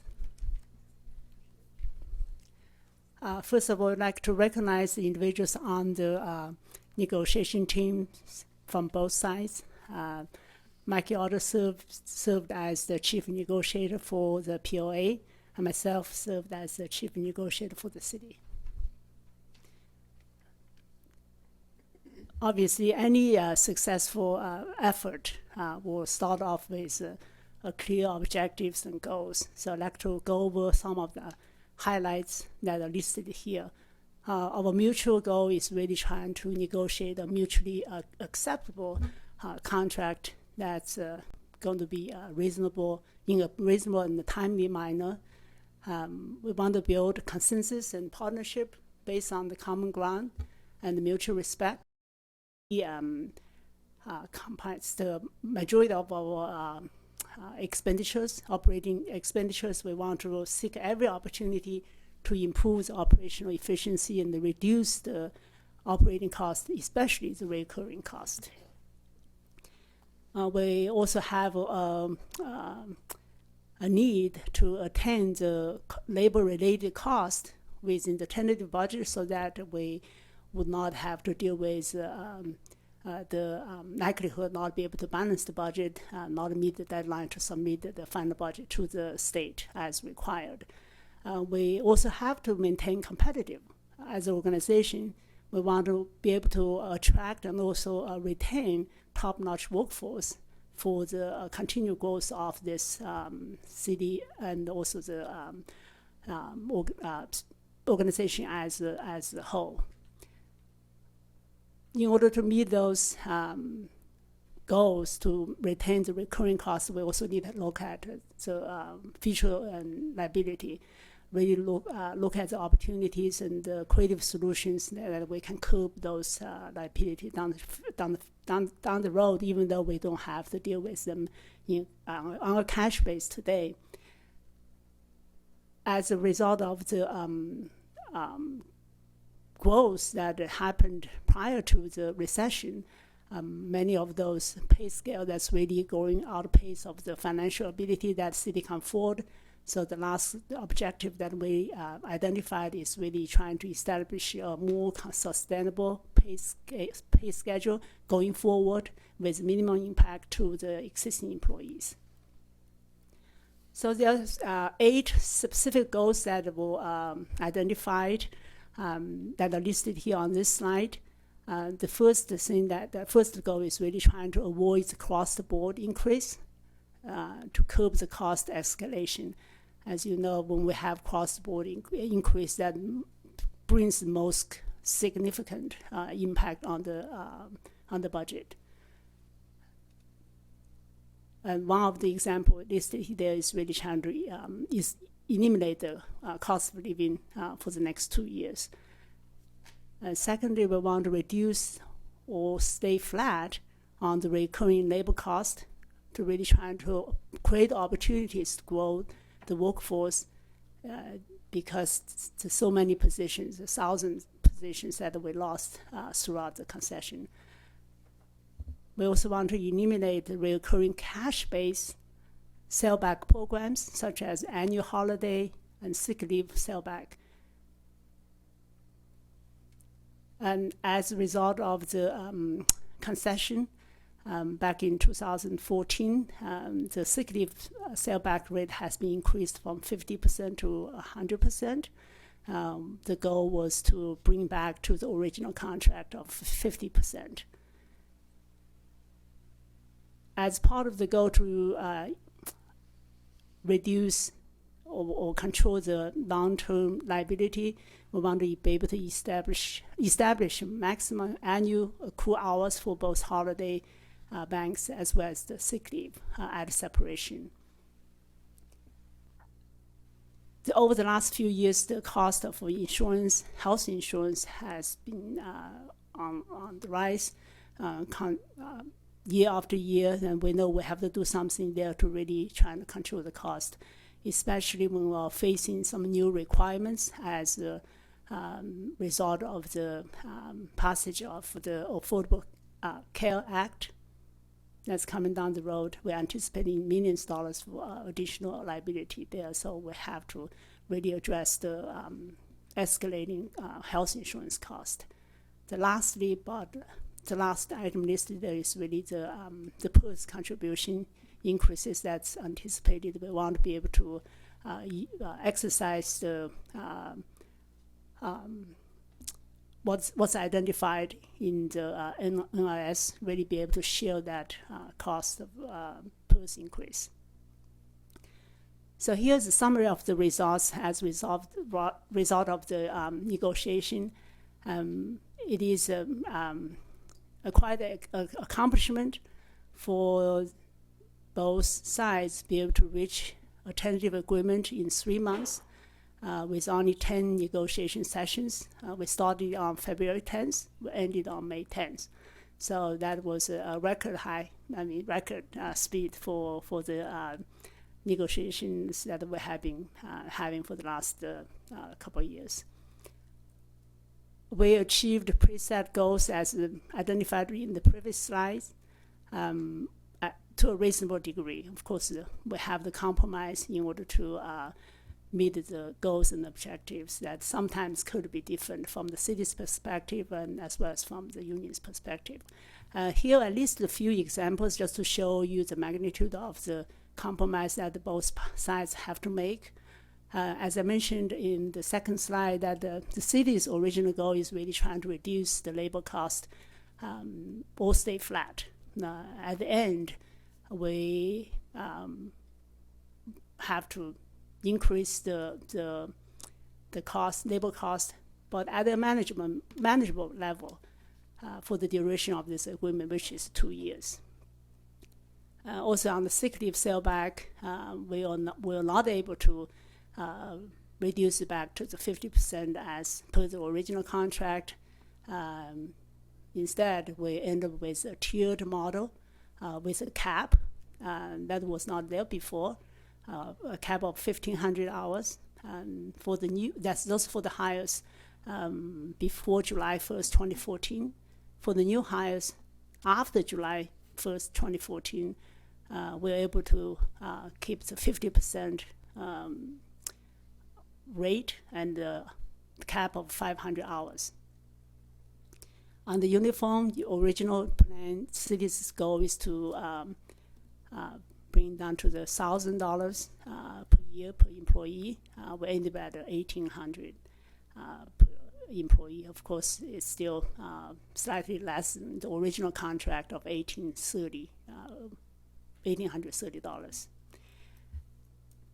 Lastly, is the insurance. And because for the reasons I mentioned before, we think this is an item that could potentially cause us a major challenge down the road with the new requirements. So we wanted to make some substantial changes, but we ended up with some minor savings in the medical insurance plan. At the end, the financial, all the monetary items that contained in the contract, we're able to structure it in such fashion that we can manage it with the current budget ability. The physical impact listed here for the first year is 1.18 million, and for the second year is 2.3 million. Comparing to the tentative budget that was submitted back in April, the budget impact is 54,400. Actually, compared to the final budget submitted in end of the May, the budget impact is 54,400, which obviously is manageable. We were able to achieve no across the board the cost of living for 2 years. We're also able to add low staff with 10% reduction for new hires effective July 2016. That's going to control the cost going forward. Of course, as a compromise, we had add a top staff with increase of 3.5% effective July 1st, 2017. Mainly for the purpose of maintaining parity with our neighboring jurisdictions.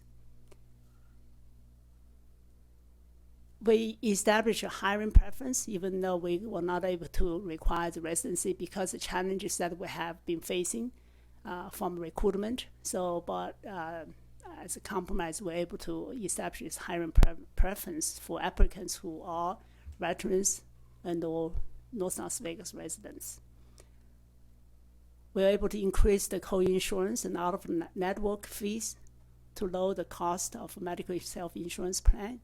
Like I mentioned earlier, with some savings, we're anticipating $380,000 plus minus dollars for all the participants in this program. Of course, majority of that is from the POA from this union group. We also we made some language change to the contract, to the new contract. Basically, that's going to promote the efficiency, promote the clarity, and also collaboration between management and the union, as well as employees. We've also established a new practice for disciplinary process, mainly for the purpose of minimize potential confusion or disputes down the road. So hopefully we don't have to deal with those issues or less with those issues in the future.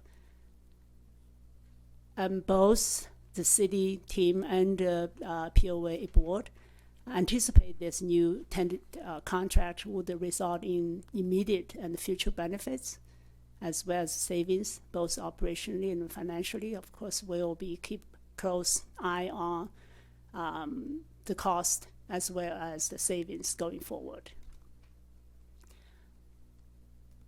With just few closing remarks here, just like any of the neighbor contract negotiations, they are very demanding, challenging, sometimes very frustrating. This one is no different.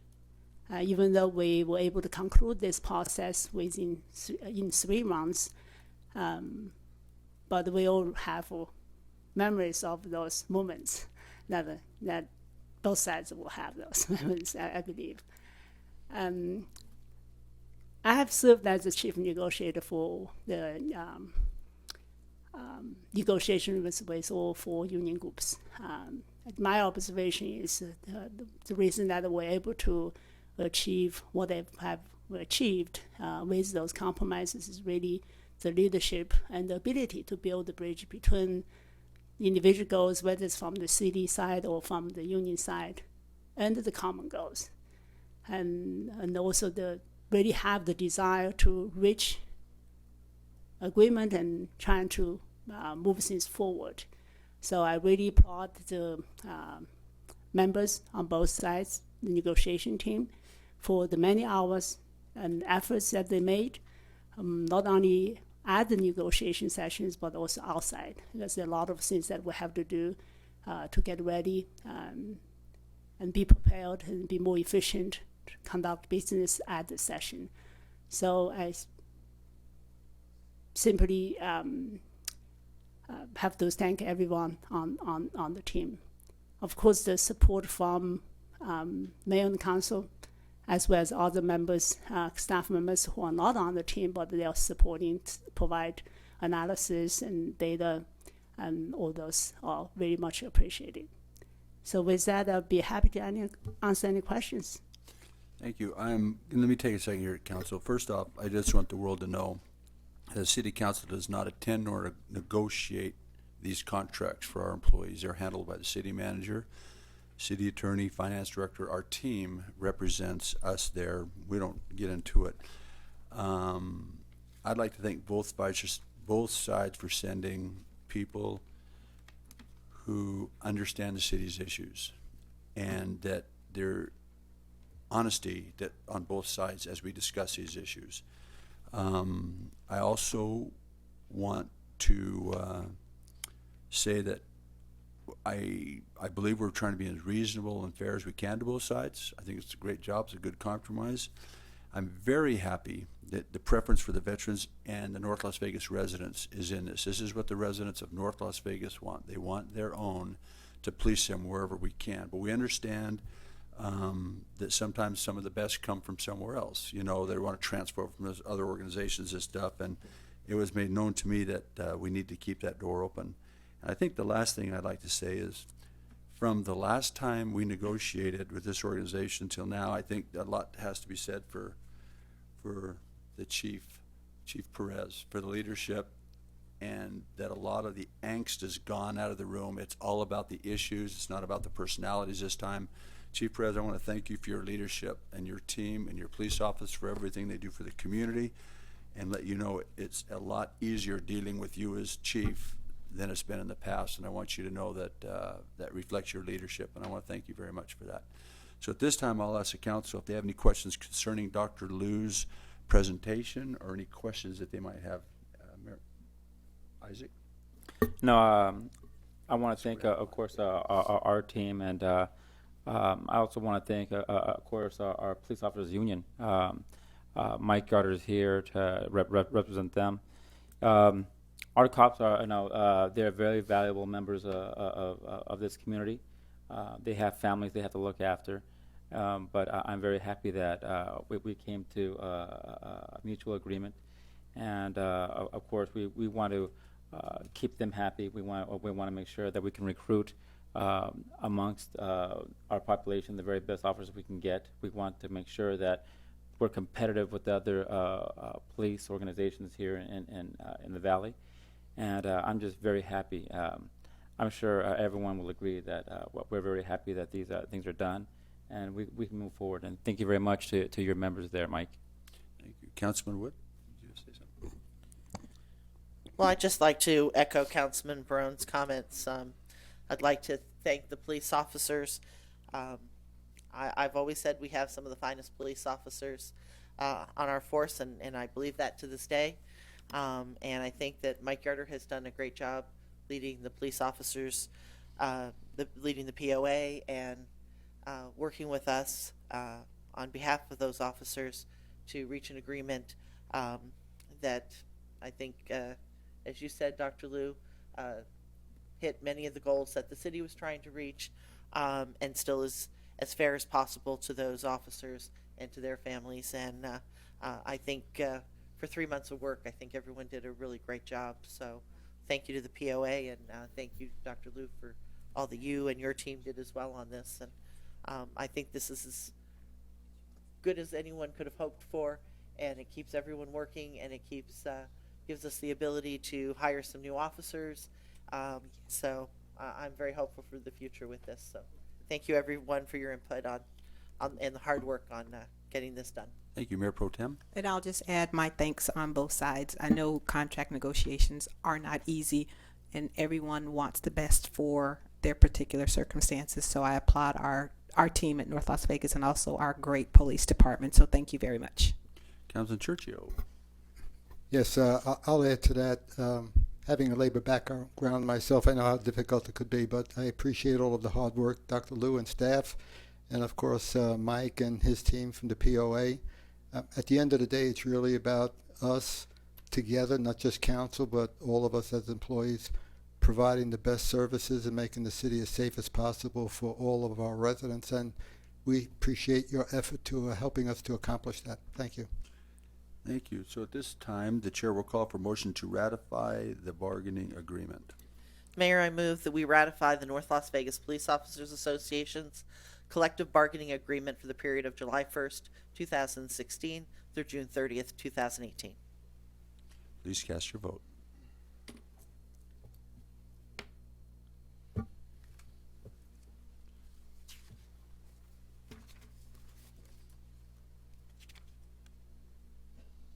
Item is approved.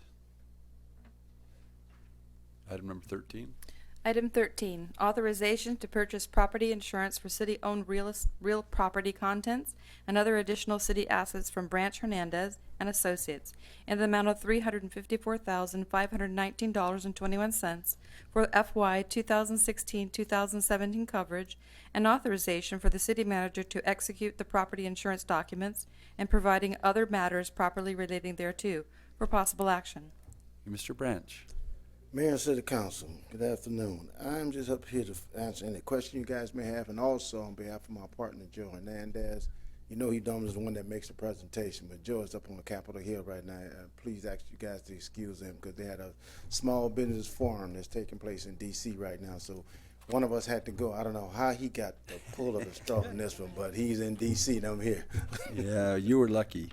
So anyway, thank you very much once again for working with so close with Director Adair. We appreciate it. I'll ask for a motion to authorize the purchase of the property insurance. So moved. Please cast your vote.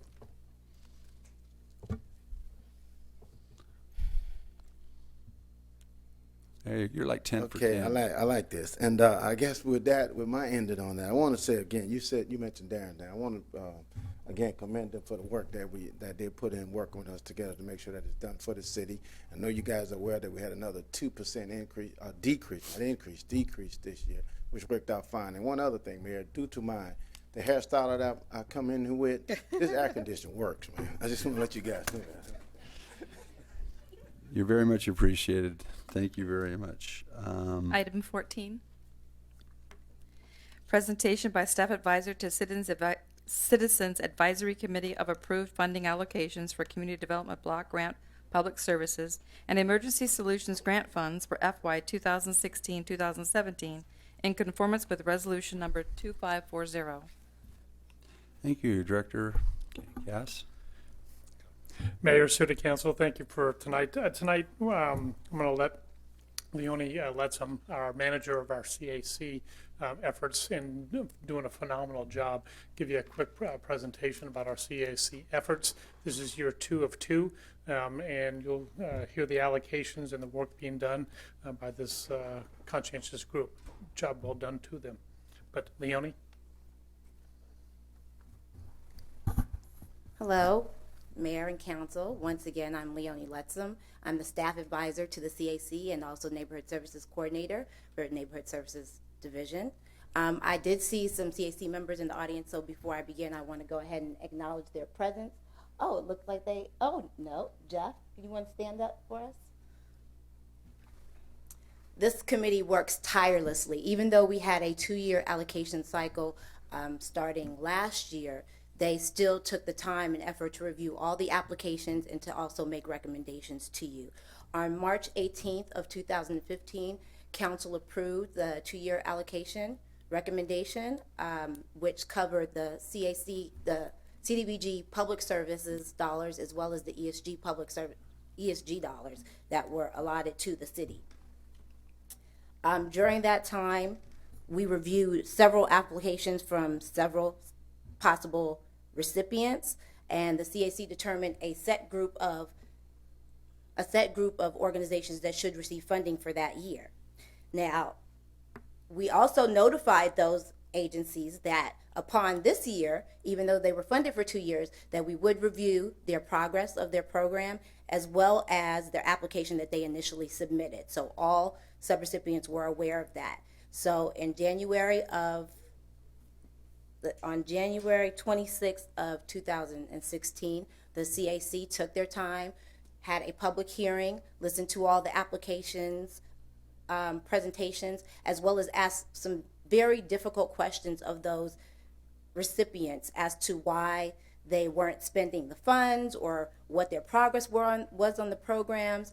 And I think some of those recipients were a little bit in the hot seat. And then we reconvened again in March, where they made the actual recommendations that you see before you. Even though I should also say at this point that HUD gave us a reduction in funding, so you will see that reflected on the recommendations for the CDBG public service portion of it, and we got an increase in our ESG allocation, which allowed them to repurpose some of the funding. However, one of the subrecipients was not actually doing as well, so they defunded that organization. So what you see before you are the recommendations of the CAC, and we want to bring that before you so you could be abreast of what's happening within our grant programs and with the subrecipients that receive funding from the city.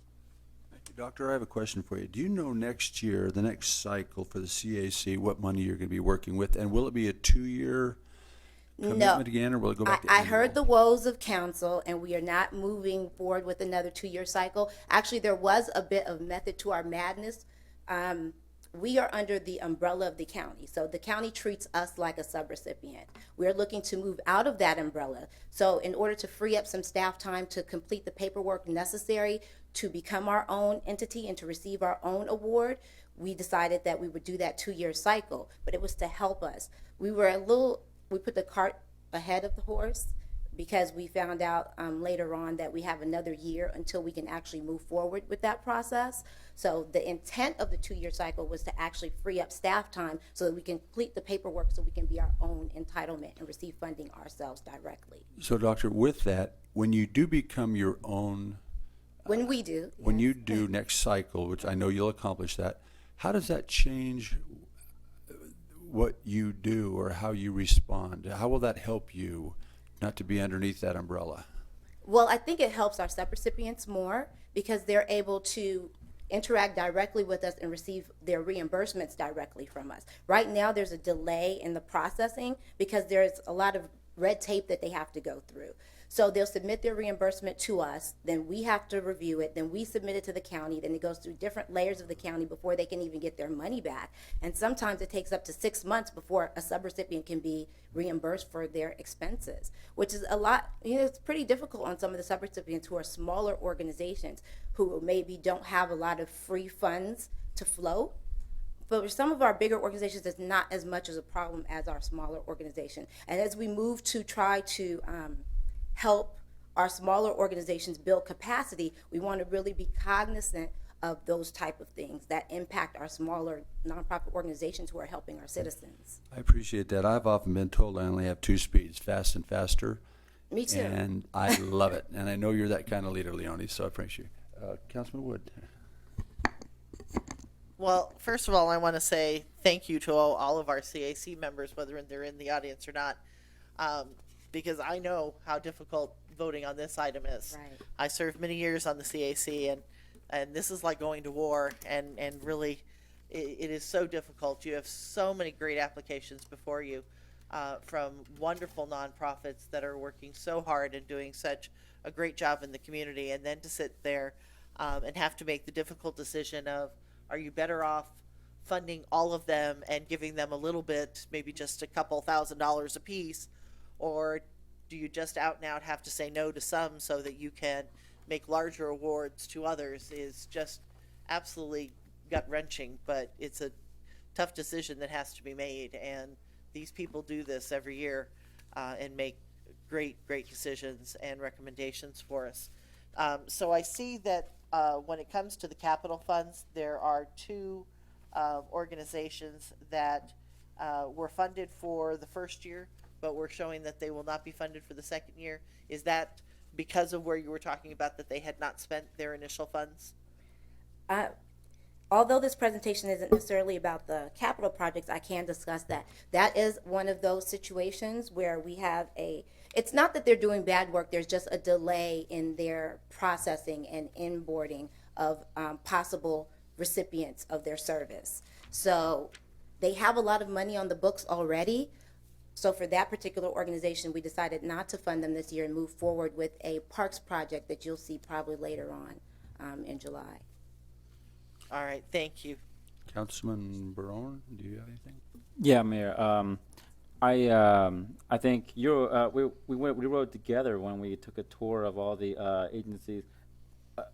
Who were you there on the bus? Were there with us? Oh, not this year, but I've done the bus tour for many years. That was, I tell you what, I got a new appreciation for the work that our CAC and of course that you do. That was a grueling trip, you know. And the only thing I think that what would be worse is having to actually make the actual hard decision, as my colleague here said about who's actually going to be getting the money. I applaud your entire team, and of course the Citizens Advisory Council. And I relish being able to appoint some new blood, I think, to the council, and I hope you like them. Thank you very much for all your hard work. Thank you so very much. Thank you, Council. Any more comments or questions? Thank you very much, Cass. Appreciate you, and especially for the presentation tonight. Call for motion to accept the funding allocations. So moved. Please cast your vote.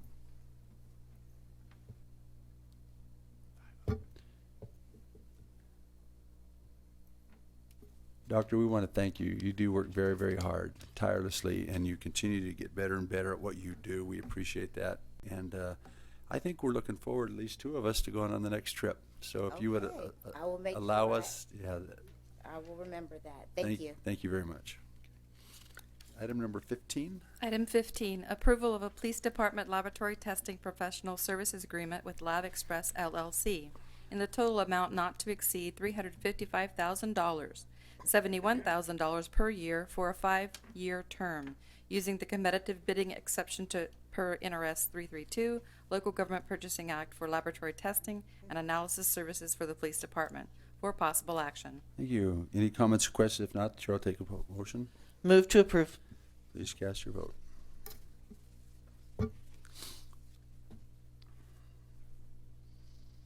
Items approved. Item 16, approval of construction change order number 1 with MC4 Construction LLC in an amount not to exceed $50,000, funded by the Regional Transportation Commission of Southern Nevada Fuel Revenue Indexing Fund to increase construction conflict funds for rapid flashing pedestrian crossing project.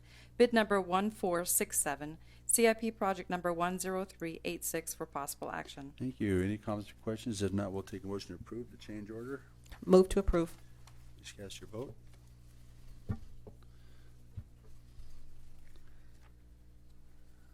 Items approved. Now we're in the groove, everybody. We're going to knock this out.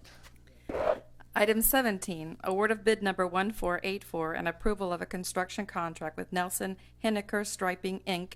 in the total amount of $97,647, $77,141 funded by the State Parks FY 2015 FHWA Recreational Trails Fund, and $20,506 from the Park District Fund for the Trail Signage Project.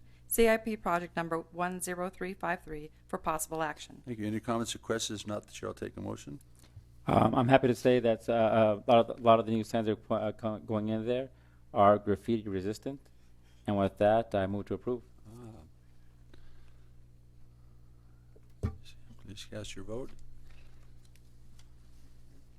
Items approved.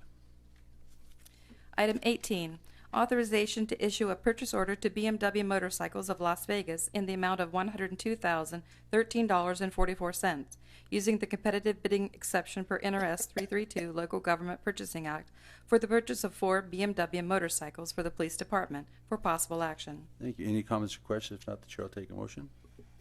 Move to approve.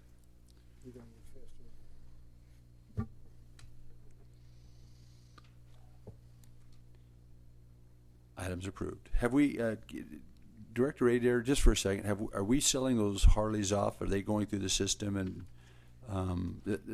we're moving them through and out? So is this the final of the motorcycle discussion? I just don't know why, but I just want to, I know we've been working on this for a while. Yes, Mayor and Council.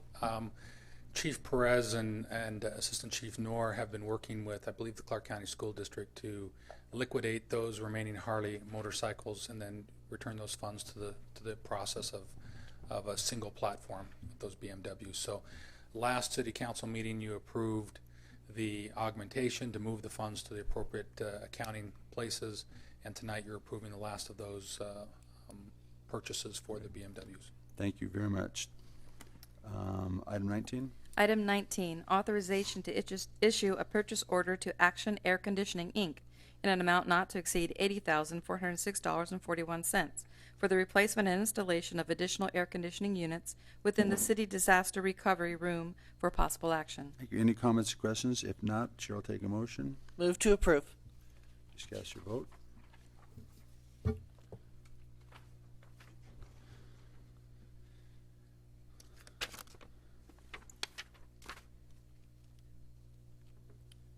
Item 20, authorization to issue a purchase order to Chill Right HVAC and Mechanical in an amount not to exceed $58,300 for the replacement of plate and frame heater exchanger location at the City Hall building for possible action. Thank you. Council, any comments or questions? If not, the Chair will take a motion. Move to approve. Please cast your vote.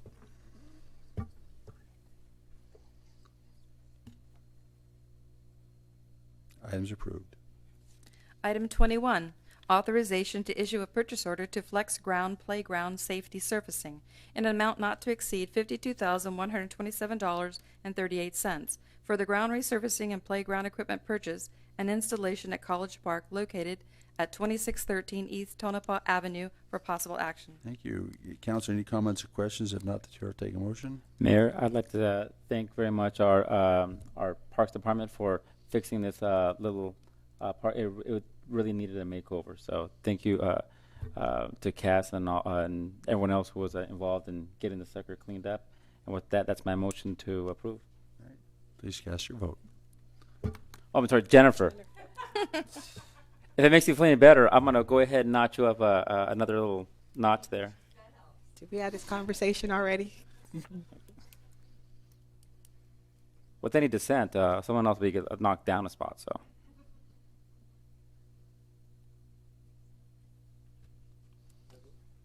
Did you vote, Councilmember Churchill? Yes. Items approved. Been up here so long, I'm getting weak.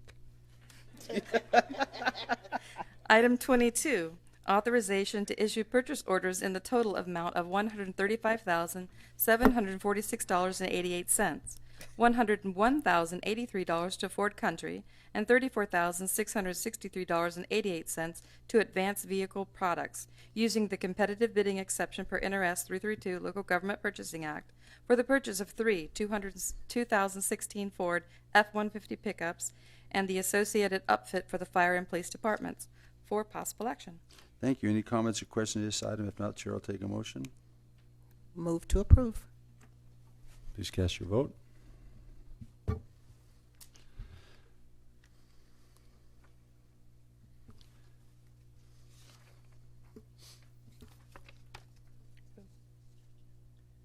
Council.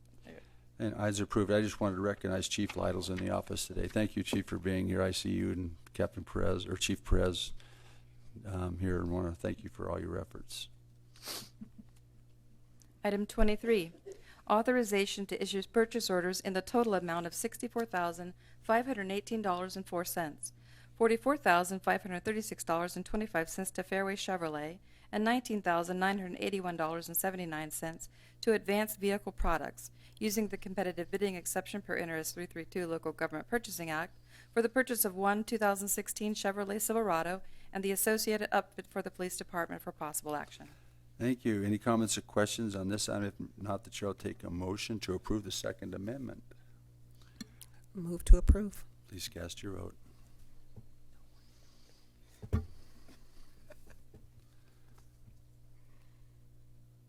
Items approved.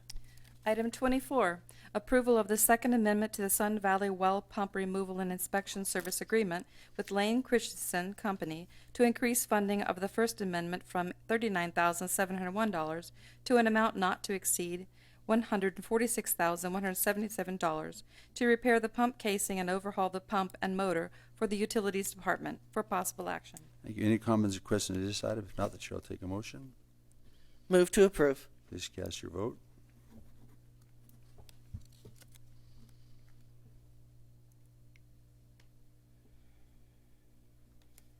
Items are approved. Item 25, resolution number 2546, a resolution defining duties and rules of the Citizens Advisory Committee and repealing resolution number 2540 for possible action. Thank you, Madam Clerk. Any comments or questions on this item? If not, we'll take a motion to adopt resolution 2546. I move that we approve resolution 2546. Thank you very much. Please cast your vote.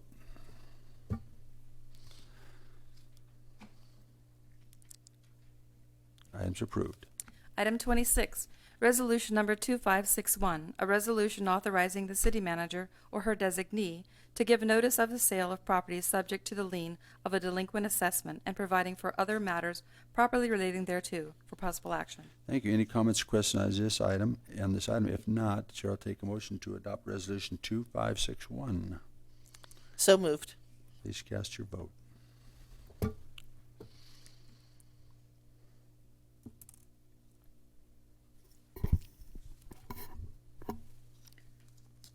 Item 27, resolution number 2562, a resolution recognizing and honoring the United States Armed Forces and supporting the designation of the second weekend in September annually as Nellis Creek Armed Forces and Military Veterans Appreciation Weekend for possible action. Thank you. Councilman Churchio. Thank you, Mayor. I want to make a motion, and very privileged to do so. We have some very special ladies out there tonight. We have Laura Coleman, we have Jane Armstrong with our Veterans Appreciation, and of course my wife just walked in now. Also Linda Montgomery, who is our chair for our Veterans Commission here. Thank you to all of you. So, Mayor, I'll make the motion to approve resolution number 2562. And that was with a typographical error. Right, as amended. As amended, thank you. Thank you very much. We have a motion. Please cast your vote. And thank you, Councilman Churchill. Just to let you know, I was at the LVCVA meeting the other day. They pulled me to the side a little bit. We're still discussing that meeting you and Ms. Coleman had, and it's moving forward. So I just wanted you to know that was a very good discussion, and they're acting upon us. And Ms. Armstrong, thank you for being here too. Thank you, Mayor. Item number 28. 28, update on the development of the Choice Neighborhood Initiative Planning Grant Draft Transformation Plan. Thank you. Director Palmer again.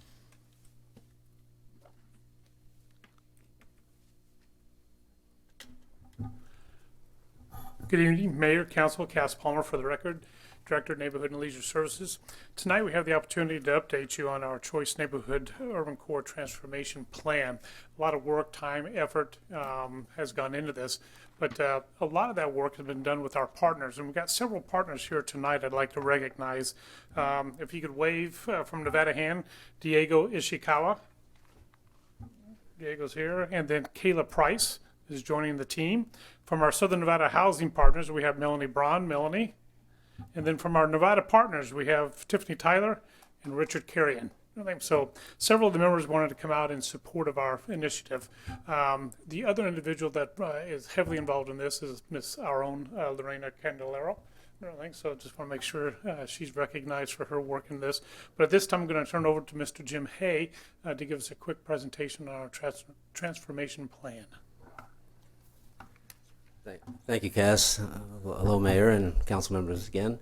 I'm Jim Hay with the Neighborhood Leisure Services and currently serving as Choice Manager, lead manager for the Choice Grant. We wanted to take this time to introduce you to where we are with the transformation plan. As you know, how do I click this one here? Goes this way. Are you going to read this whole thing? There we go. I'm just Got it. looking at the staff, Jim. We're just gonna go through as quickly as we can. All right. Basically, the main goal of this project, this planning grant, 2-year planning grant, was to develop a transformation plan, to jointly develop a transformation plan for the choice target area that attracts private and public investments to transform neighborhoods that we have identified as the choice neighborhood. So there's the core goals dealing with housing, people, and neighborhood.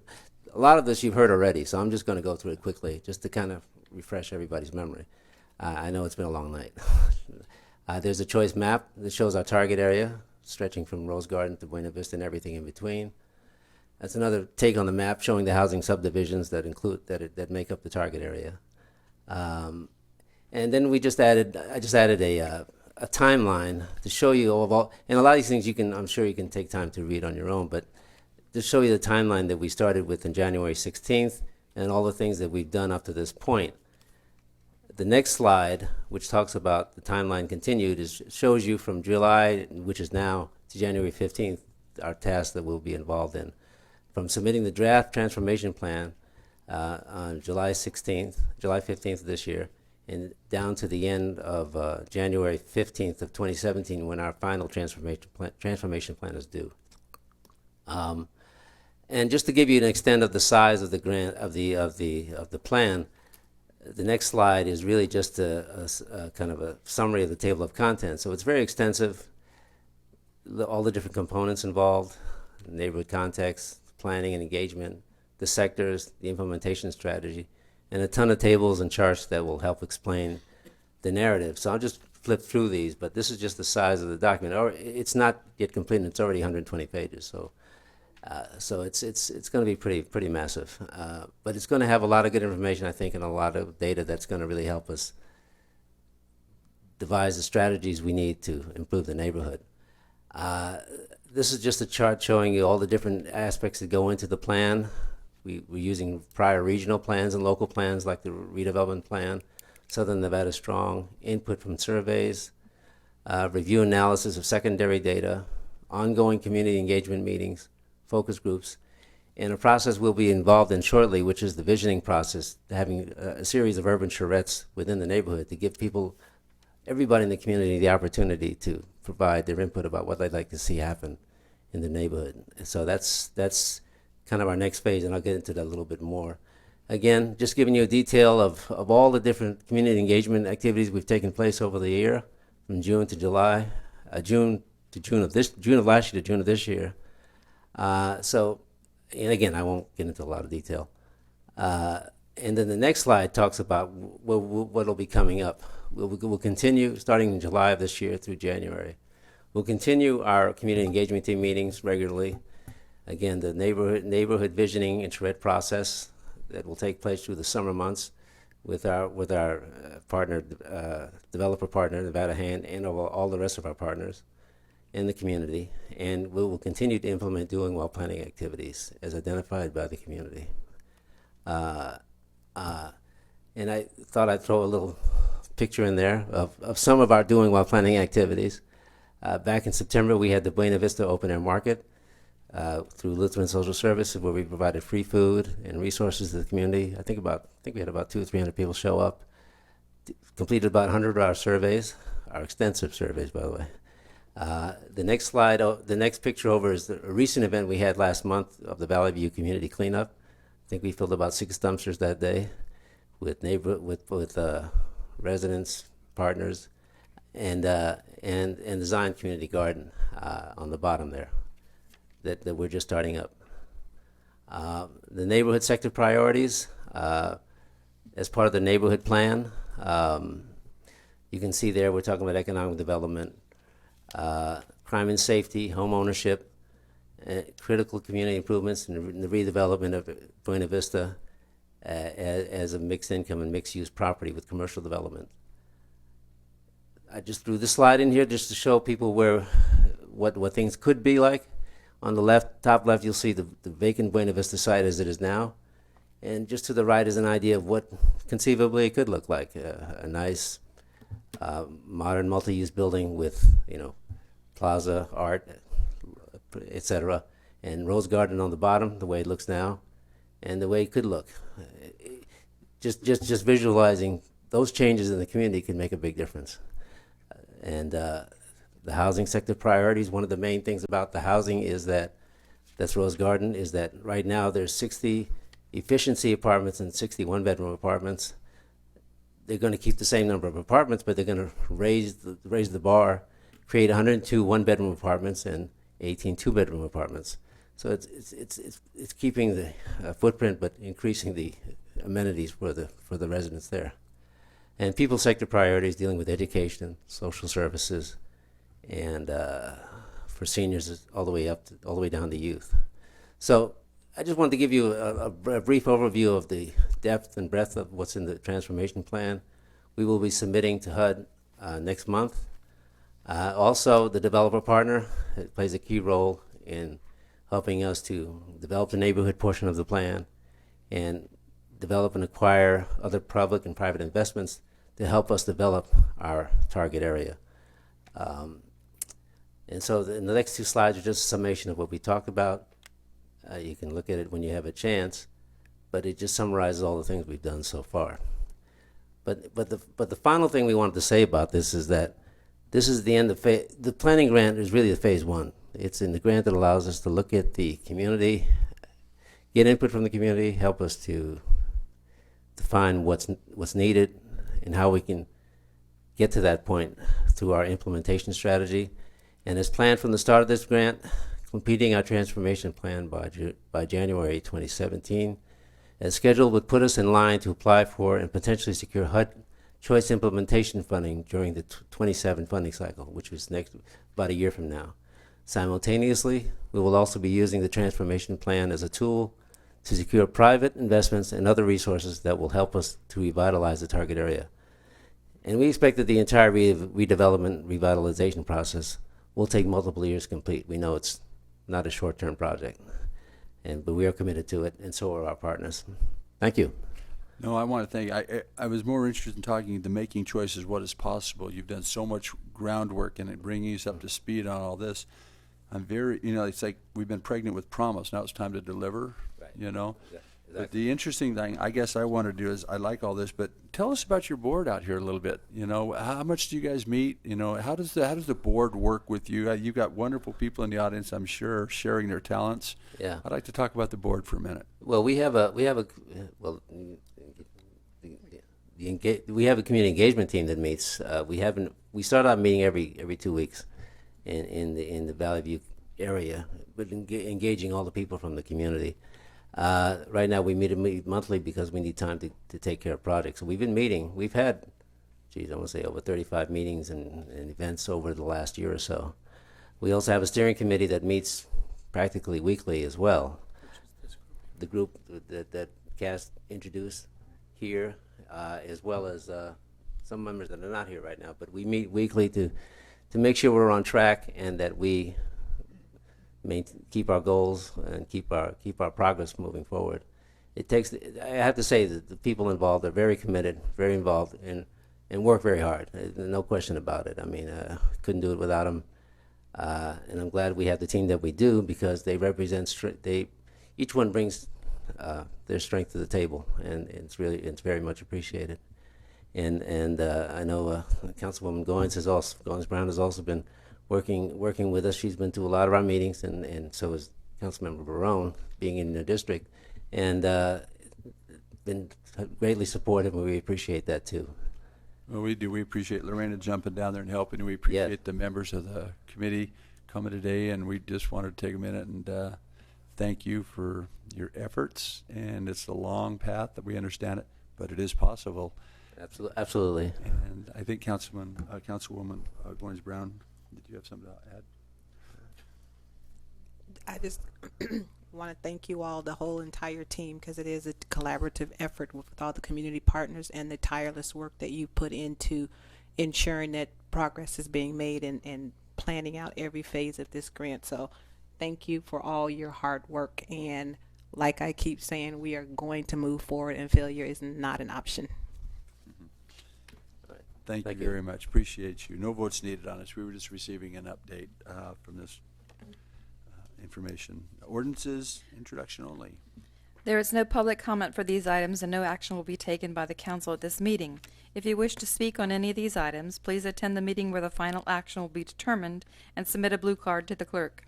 Item 29, ordinance number 2763, an ordinance of the City of North Las Vegas repealing ordinance number 2593 and establishing terms and conditions of employment for assistant city managers, department directors, and assistant department directors, and providing for other matters properly relating thereto. Set final action for July 6, 2016.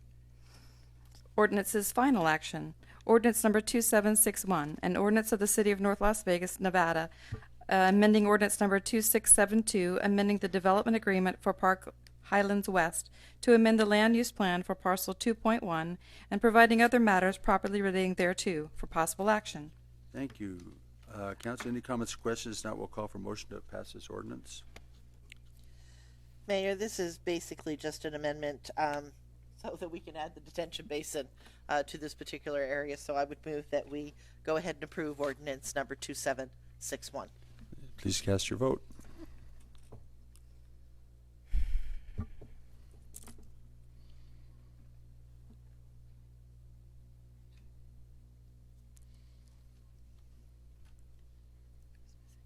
Items approved.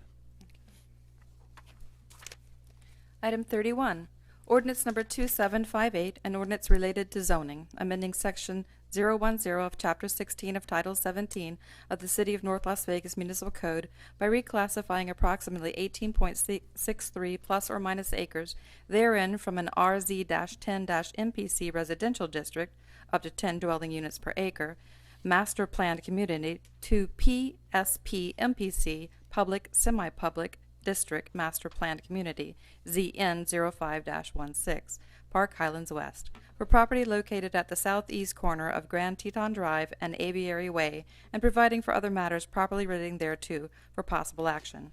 Thank you. Council, any comments or questions on this item? If not, I'll take a motion to pass and adopt ordinance number 2758.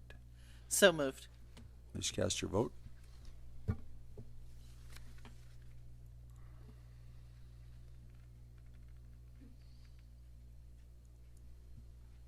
Items approved.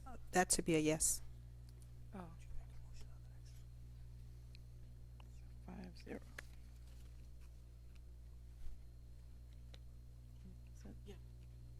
Okay. I pushed it. So they'll push make it hard enough. We'll actually correct that. Thank you. To a vote 5-0. Item 32, ordinance number 2759, an ordinance related to zoning, amending section 010 of Chapter 16 of Title 17 of the City of North Las Vegas Municipal Code by reclassifying approximately 8.76 plus or minus acres therein from R-3 multifamily residential district to an M2 general industrial district, ZN 0616, Craig and Walnut Industrial, for property located east of the southeast corner of Craig Road and Walnut Road, and providing for other matters properly relating thereto for possible action. Thank you, Mr. Garcia. Welcome this evening. Mayor, members of the council, George Garcia, 1055 Whitney Ranch Drive, Suite 210. Pleasure to be before you, and want to let you know that the project that we are proposing is basically to bring an industrial facility that had been planned for quite some time in terms of the land use, but sits today as a vacant infill property. And if you go to the overhead, you can see where I'm referring to, which is at the corner of Craig and Walnut, the southeast corner. Coming. It's coming. There we go. And as you can see here, we've identified the site, and you can see the character of the area a little bit in this aerial photo, but in the land use plan of the city shows up very clearly that the large area you see in purple is industrial, and the areas here to the immediate east of the project site are multifamily. Originally, they were also industrial and converted to residential multifamily zoning. The area to the south here is all in Clark County, but is residential in nature. To the east, again, in the county, industrial types of uses and activities. The project we're proposing is a single building. We've submitted this. It's not required part of the zoning, but we have submitted this site development review to staff for their review and consideration to show what is planned and intended for this. Architecturally, I think would look like most typical tilt-up for quality industrial spaces that you see being built throughout the valley today and that are in large demand. This one would be, as you see here on the site plan, at about 138,000 square feet. And what we did when we met with the neighbors in coming up with this design that was critical were two things. One, they said, we don't want apartments, we don't need any more. But they did ask us to do one thing in particular, which is to ensure that we did not have truck traffic going out onto Walnut. And so when we designed this, and I don't know if you can tell, but very clearly this is Walnut here. The building has been pushed to the north and to the west so that tractor trailers cannot come out this way. All the truck traffic has been designed and intended to come along the east side here, where the apartments are, and then direct all traffic out to Craig Road for all tractor trailers. Clearly, vehicular traffic for cars, smaller vehicles, can come through the two entrances as depicted here, but that heavier truck traffic is all directed to Craig Road, which is consistent with what is occurring with the industrial uses out there. And with that, we've also included, of course, some extra buffering and separation to the residential to the south. And with that, Mr. Mayor and members of the council, happy to answer any questions that you may have. I appreciate that. I got a call from somebody that was glad that we weren't putting 6 or 8 different buildings in there. Different people coming and going all different times, and security and stuff like that. Do you have somebody that's going in this proposed location now, or is it a speculation? Right now it is a speculation. In fact, almost all the industrial buildings that are typically built are built on a speculative basis. There are some builds to suits, but they are the exception. Most of the time, the tenants want to know that the building is real before they're interested in leasing. They won't lease on a speculation when you're looking out 18 months before you can deliver it, or longer, but before you can deliver a product. They want to know the product's there, be able to have a good sense that it's real, and then they'll go ahead and lease. You had a neighborhood meeting, because some of you called me and said they didn't care about going. They just wanted to make sure it wasn't a lot of buildings. You had a neighborhood hearing? We did have a neighborhood meeting, and as I said, they're one design issue. On the land use, so they didn't want any more apartments. The one design issue was to try to make certain that we would have no truck traffic out onto Walnut, because as you saw, this area to the south is residential, a single family in character, and so to be respectful of that, we've designed the buildings and the access direct all that truck traffic to Craig Road. Yeah, and you're correct about the apartments. I got that. That was the same list of things that somebody didn't want. I won't never mention their name. Do you have any comments or questions on this? Councilman Wood. Woman Wood, pardon me. I always say Councilman. I'm so sorry. That's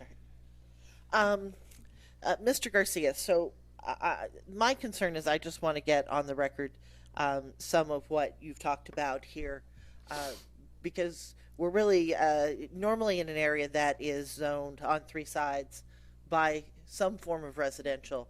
We would normally ask for an M1 zone. You're asking for M2. So I just want to make sure that we get on the record that the reason that we're doing that and allowing the M2 is because we are getting these concessions of buffering and of the restrictions for the record. So one of them you've obviously talked about is making sure there will be no truck traffic. That's not as easy as it sounds to say. Truck traffic on Walnut. Now you've shown us that design. Have you actually run that through the fire department to make sure that they're okay with that particular design? Well, I don't know about so much fire. We have submitted the plans to the planning department for review, so that it's consistent with what we're showing you, because this is zoning, but along with it to basically reflect what we're telling you, we've submitted the plans to the planning department, but also presented them to the neighborhood and to the planning commission and yourself, so that we intend to stand by and are certainly committed to, for the record, having the design where there would be no tractor trailer access onto Walnut. Absolutely. Okay, so whether it looks exactly like that or not, that is the goal, and the applicant has agreed to that.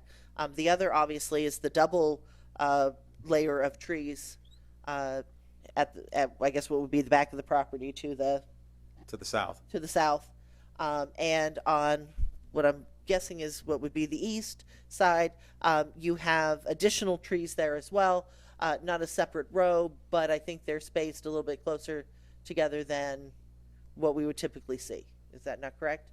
Correct. And so, again, as we told the neighbors and as we've represented to the neighbors, to the Planning Commission, and standing here before you tonight, the plan you see embodies that intent regardless if the design of the building were to change slightly or something of that nature, that the buffering, like the access, is something that would be expected of any project on this site.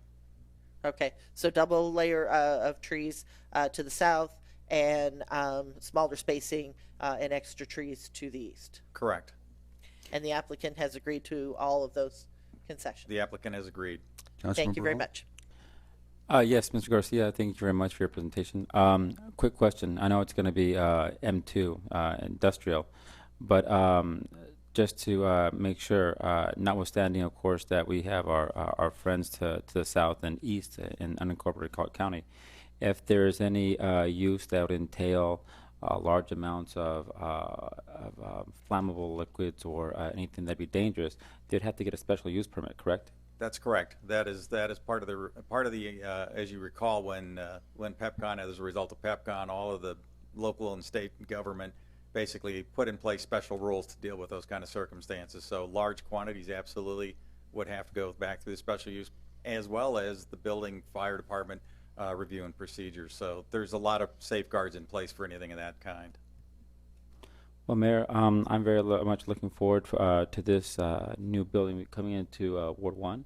I'm hoping we'll have a nice distributorship from maybe one of our chains that's in the valley. And with that, I would make a motion to unless there's another comment from the crowd, I'd like to make a motion to approve. Any other comments? We have a motion on the floor. Please cast your vote.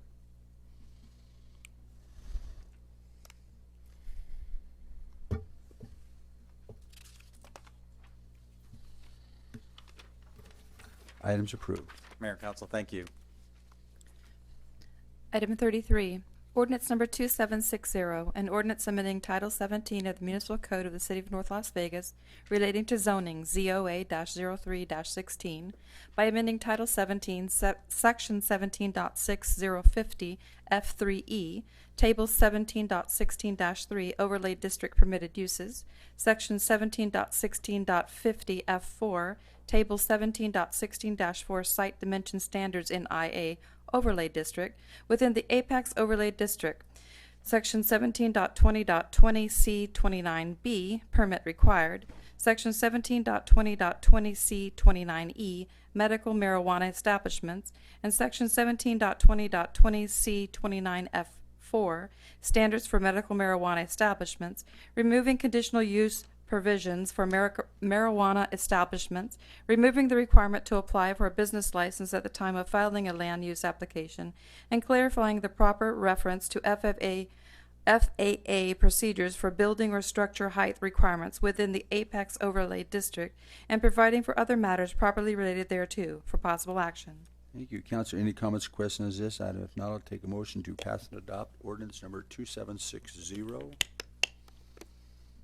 Move to approve. Please cast your vote.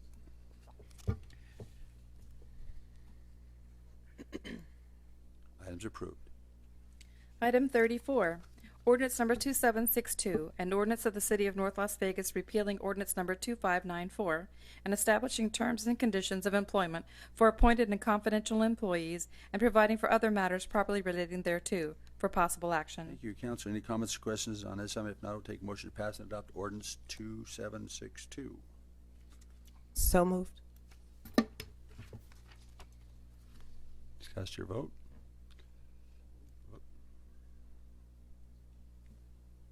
Do I need to do it again? I did.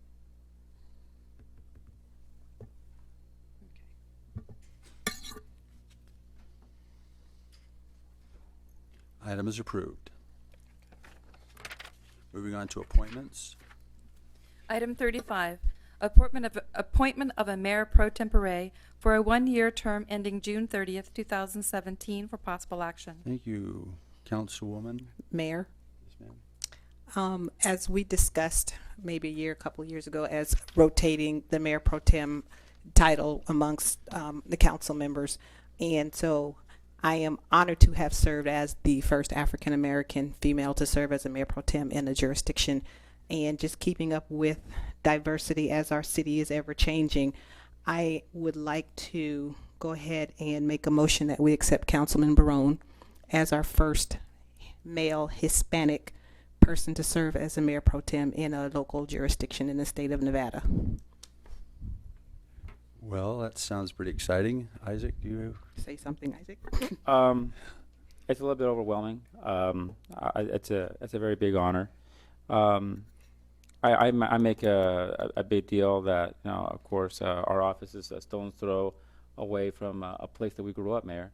The chief and I, we literally played in the dirt lot across the street here. You know, it was our playground. And to think that I have the honor to be the mayor pro tempore of the city, it's actually almost a little bit overwhelming.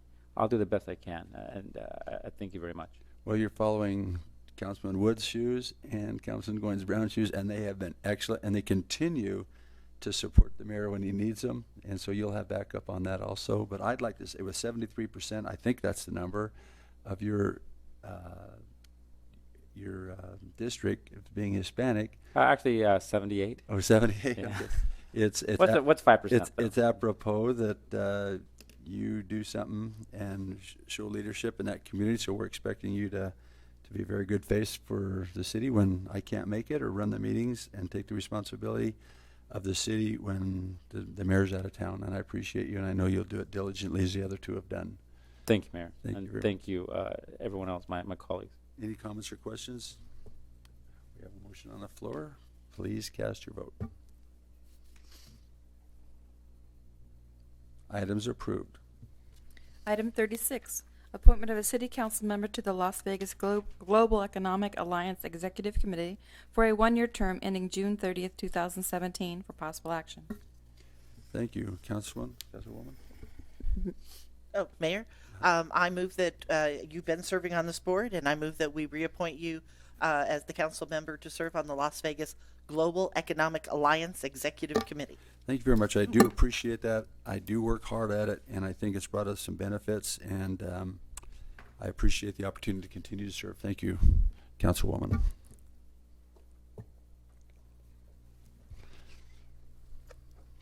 Items approved.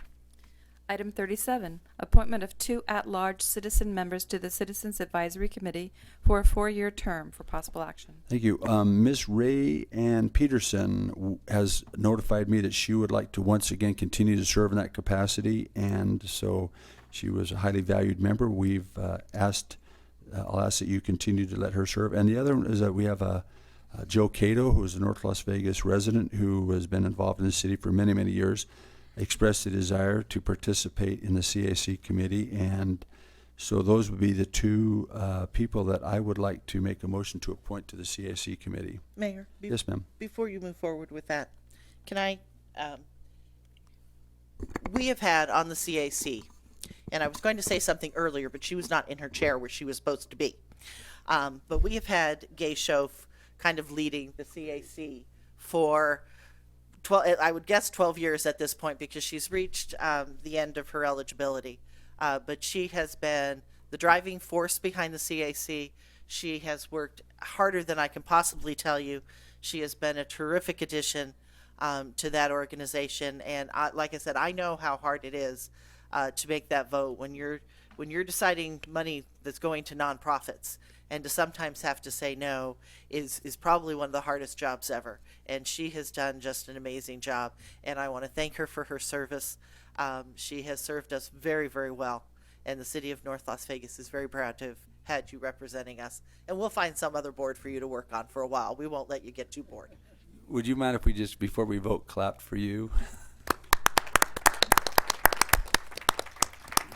You know, Councilman Wood, maybe there's an option to make a third person as an alternate member. You know, We'll maybe, come up with something for her. Something that we'll not let her go that far. But we do appreciate the Schoafs for all they do for the city and for her leadership in caring about the needs of our community so well. So with that, we have a motion I move that we appoint or reappoint Rayanne Peterson and that we appoint Joe Cato to fill the 2 at-large citizen members positions to the Citizens Advisory Committee.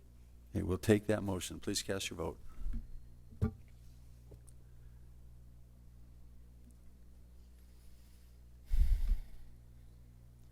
Items approved.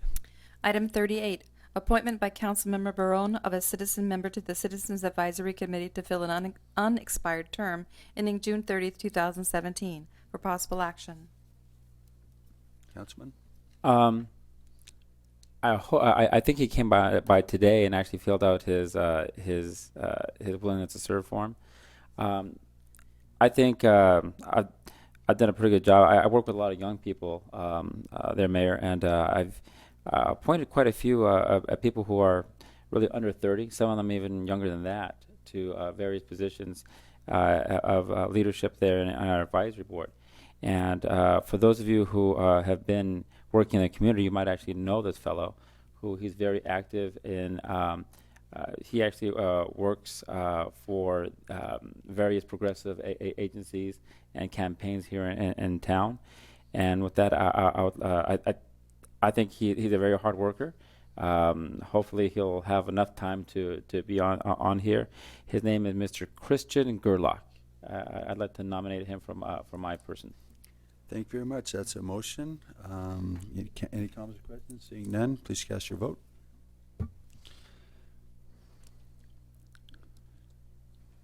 Items approved. Item 39, appointment of 2 at-large citizen members to the Planning Commission for a 4-year term ending in June 30th, 2020. Thank you. We For possible have 2 positions. One of them we're ready to fill tonight. One, as a council, we're talking about another one. I'm just looking for some information. But I think, Ms. Woods, you and I have agreed on someone, and would you like to make a motion? Absolutely. I would like to reappoint Nelson Stone to the Planning Commission. He is here in the audience this evening. Nelson has, he was back on the Planning Commission many years ago when I served, and he was an excellent Planning Commissioner then, and he has continued to serve the city very, very well on the Planning Commission during this term of service as well. Thank you very much. Any other comments or questions? Seeing none, please cast your vote. That's the motion.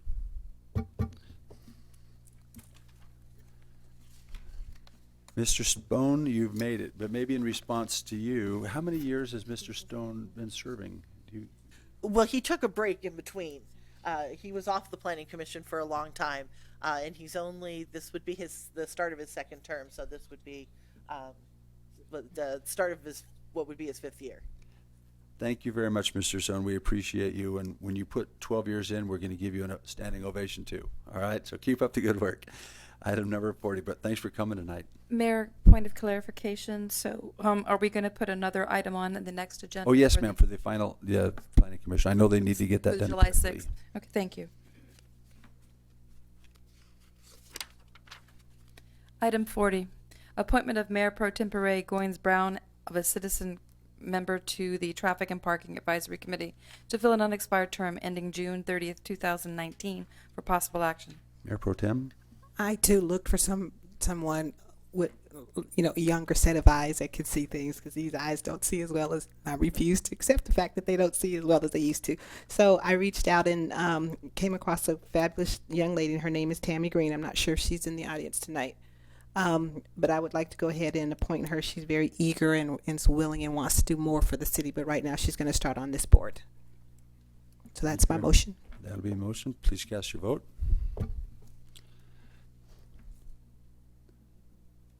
She's been approved. Thank you.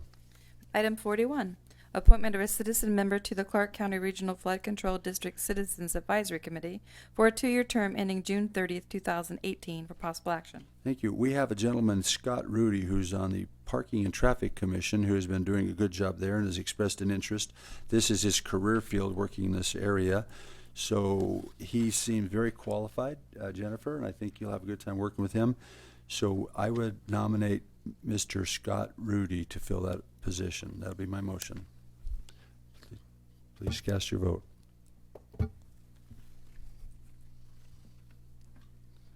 Item is approved. City Manager's Report. I have no additional items to report, Mayor. Thank you. Thank you. Council items, is there anything you'd like to share with the general public? This would be your moment. Councilmember Owen? Okay. Seeing none, we've had a great meeting. We've had a lot of education. Oh, Councilman Churchio. Yeah, I'll be the only one to say something really fast. I want to thank everyone for tonight's meeting. It wasn't all that long, was it? Nah. The shout out goes to, of course, my fellow council members for the support on the flag issue. And of course, thank you to everyone. Linda is still here, our chairperson, chairwoman for the Veterans Commission, for that resolution. We are looking forward to doing very, very good things. And I could tell you that I took some time today, not only to visit Project 150 for a lunch that they had, but also toured the resource center that opened today right on Nature Park Drive next to Carl's Jr. and Capriati's. And I could tell you that Eva has an amazing project over there for our veterans, and the setup is beautiful, and I think it's going to complement what we do over here as a Veterans Commission, as well as being so close to our VA for all of our veterans. So I was very happy to see that happen, and thank you again, Linda, and all of you for the support on the flag and, of course, the resolution. Thank you very much. And maybe I'll make a report. Director Juden has been working very hard on the and our city manager and city attorney and finance director have been working very hard on the Apex projects that are going on out there. We're getting a lot of success out there. Things are moving forward very quickly now, so we're looking for some exciting announcements next little while. But let you know that Apex is alive and well and moving quick. Thank you very much. So with that, we will move on to the citizen participation. I have Mr. Gary Bouchard. Are you still Gary? Are you still here? Gary has left the building. And Mavis Long. Miss Long, are you still here? Yes, please come forward, Miss Long.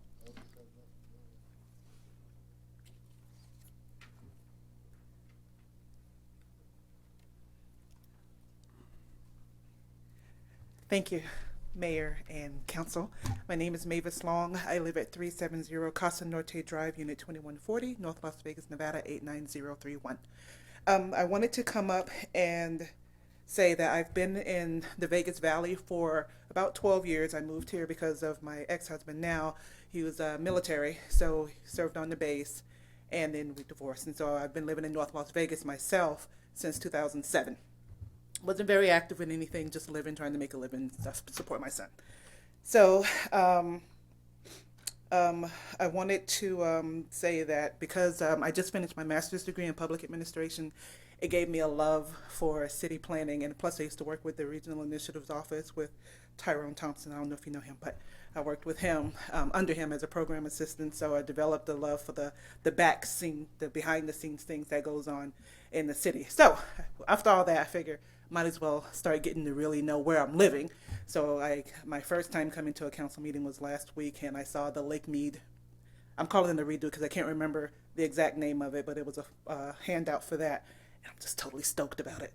And then I wanted to say thank you so much for building the Craig Ranch Regional Park, because it's right up the street from where I live, and it is awesome. I went out there last night for a walk and sat by the duck pond, and there were people everywhere, and there was a drone flying overhead saying hello to people, and that was really exciting to see. So thank you so much for building that park. And I didn't get to do the amphitheater last year when it opened, but hopefully this year I'll be able to take part in that.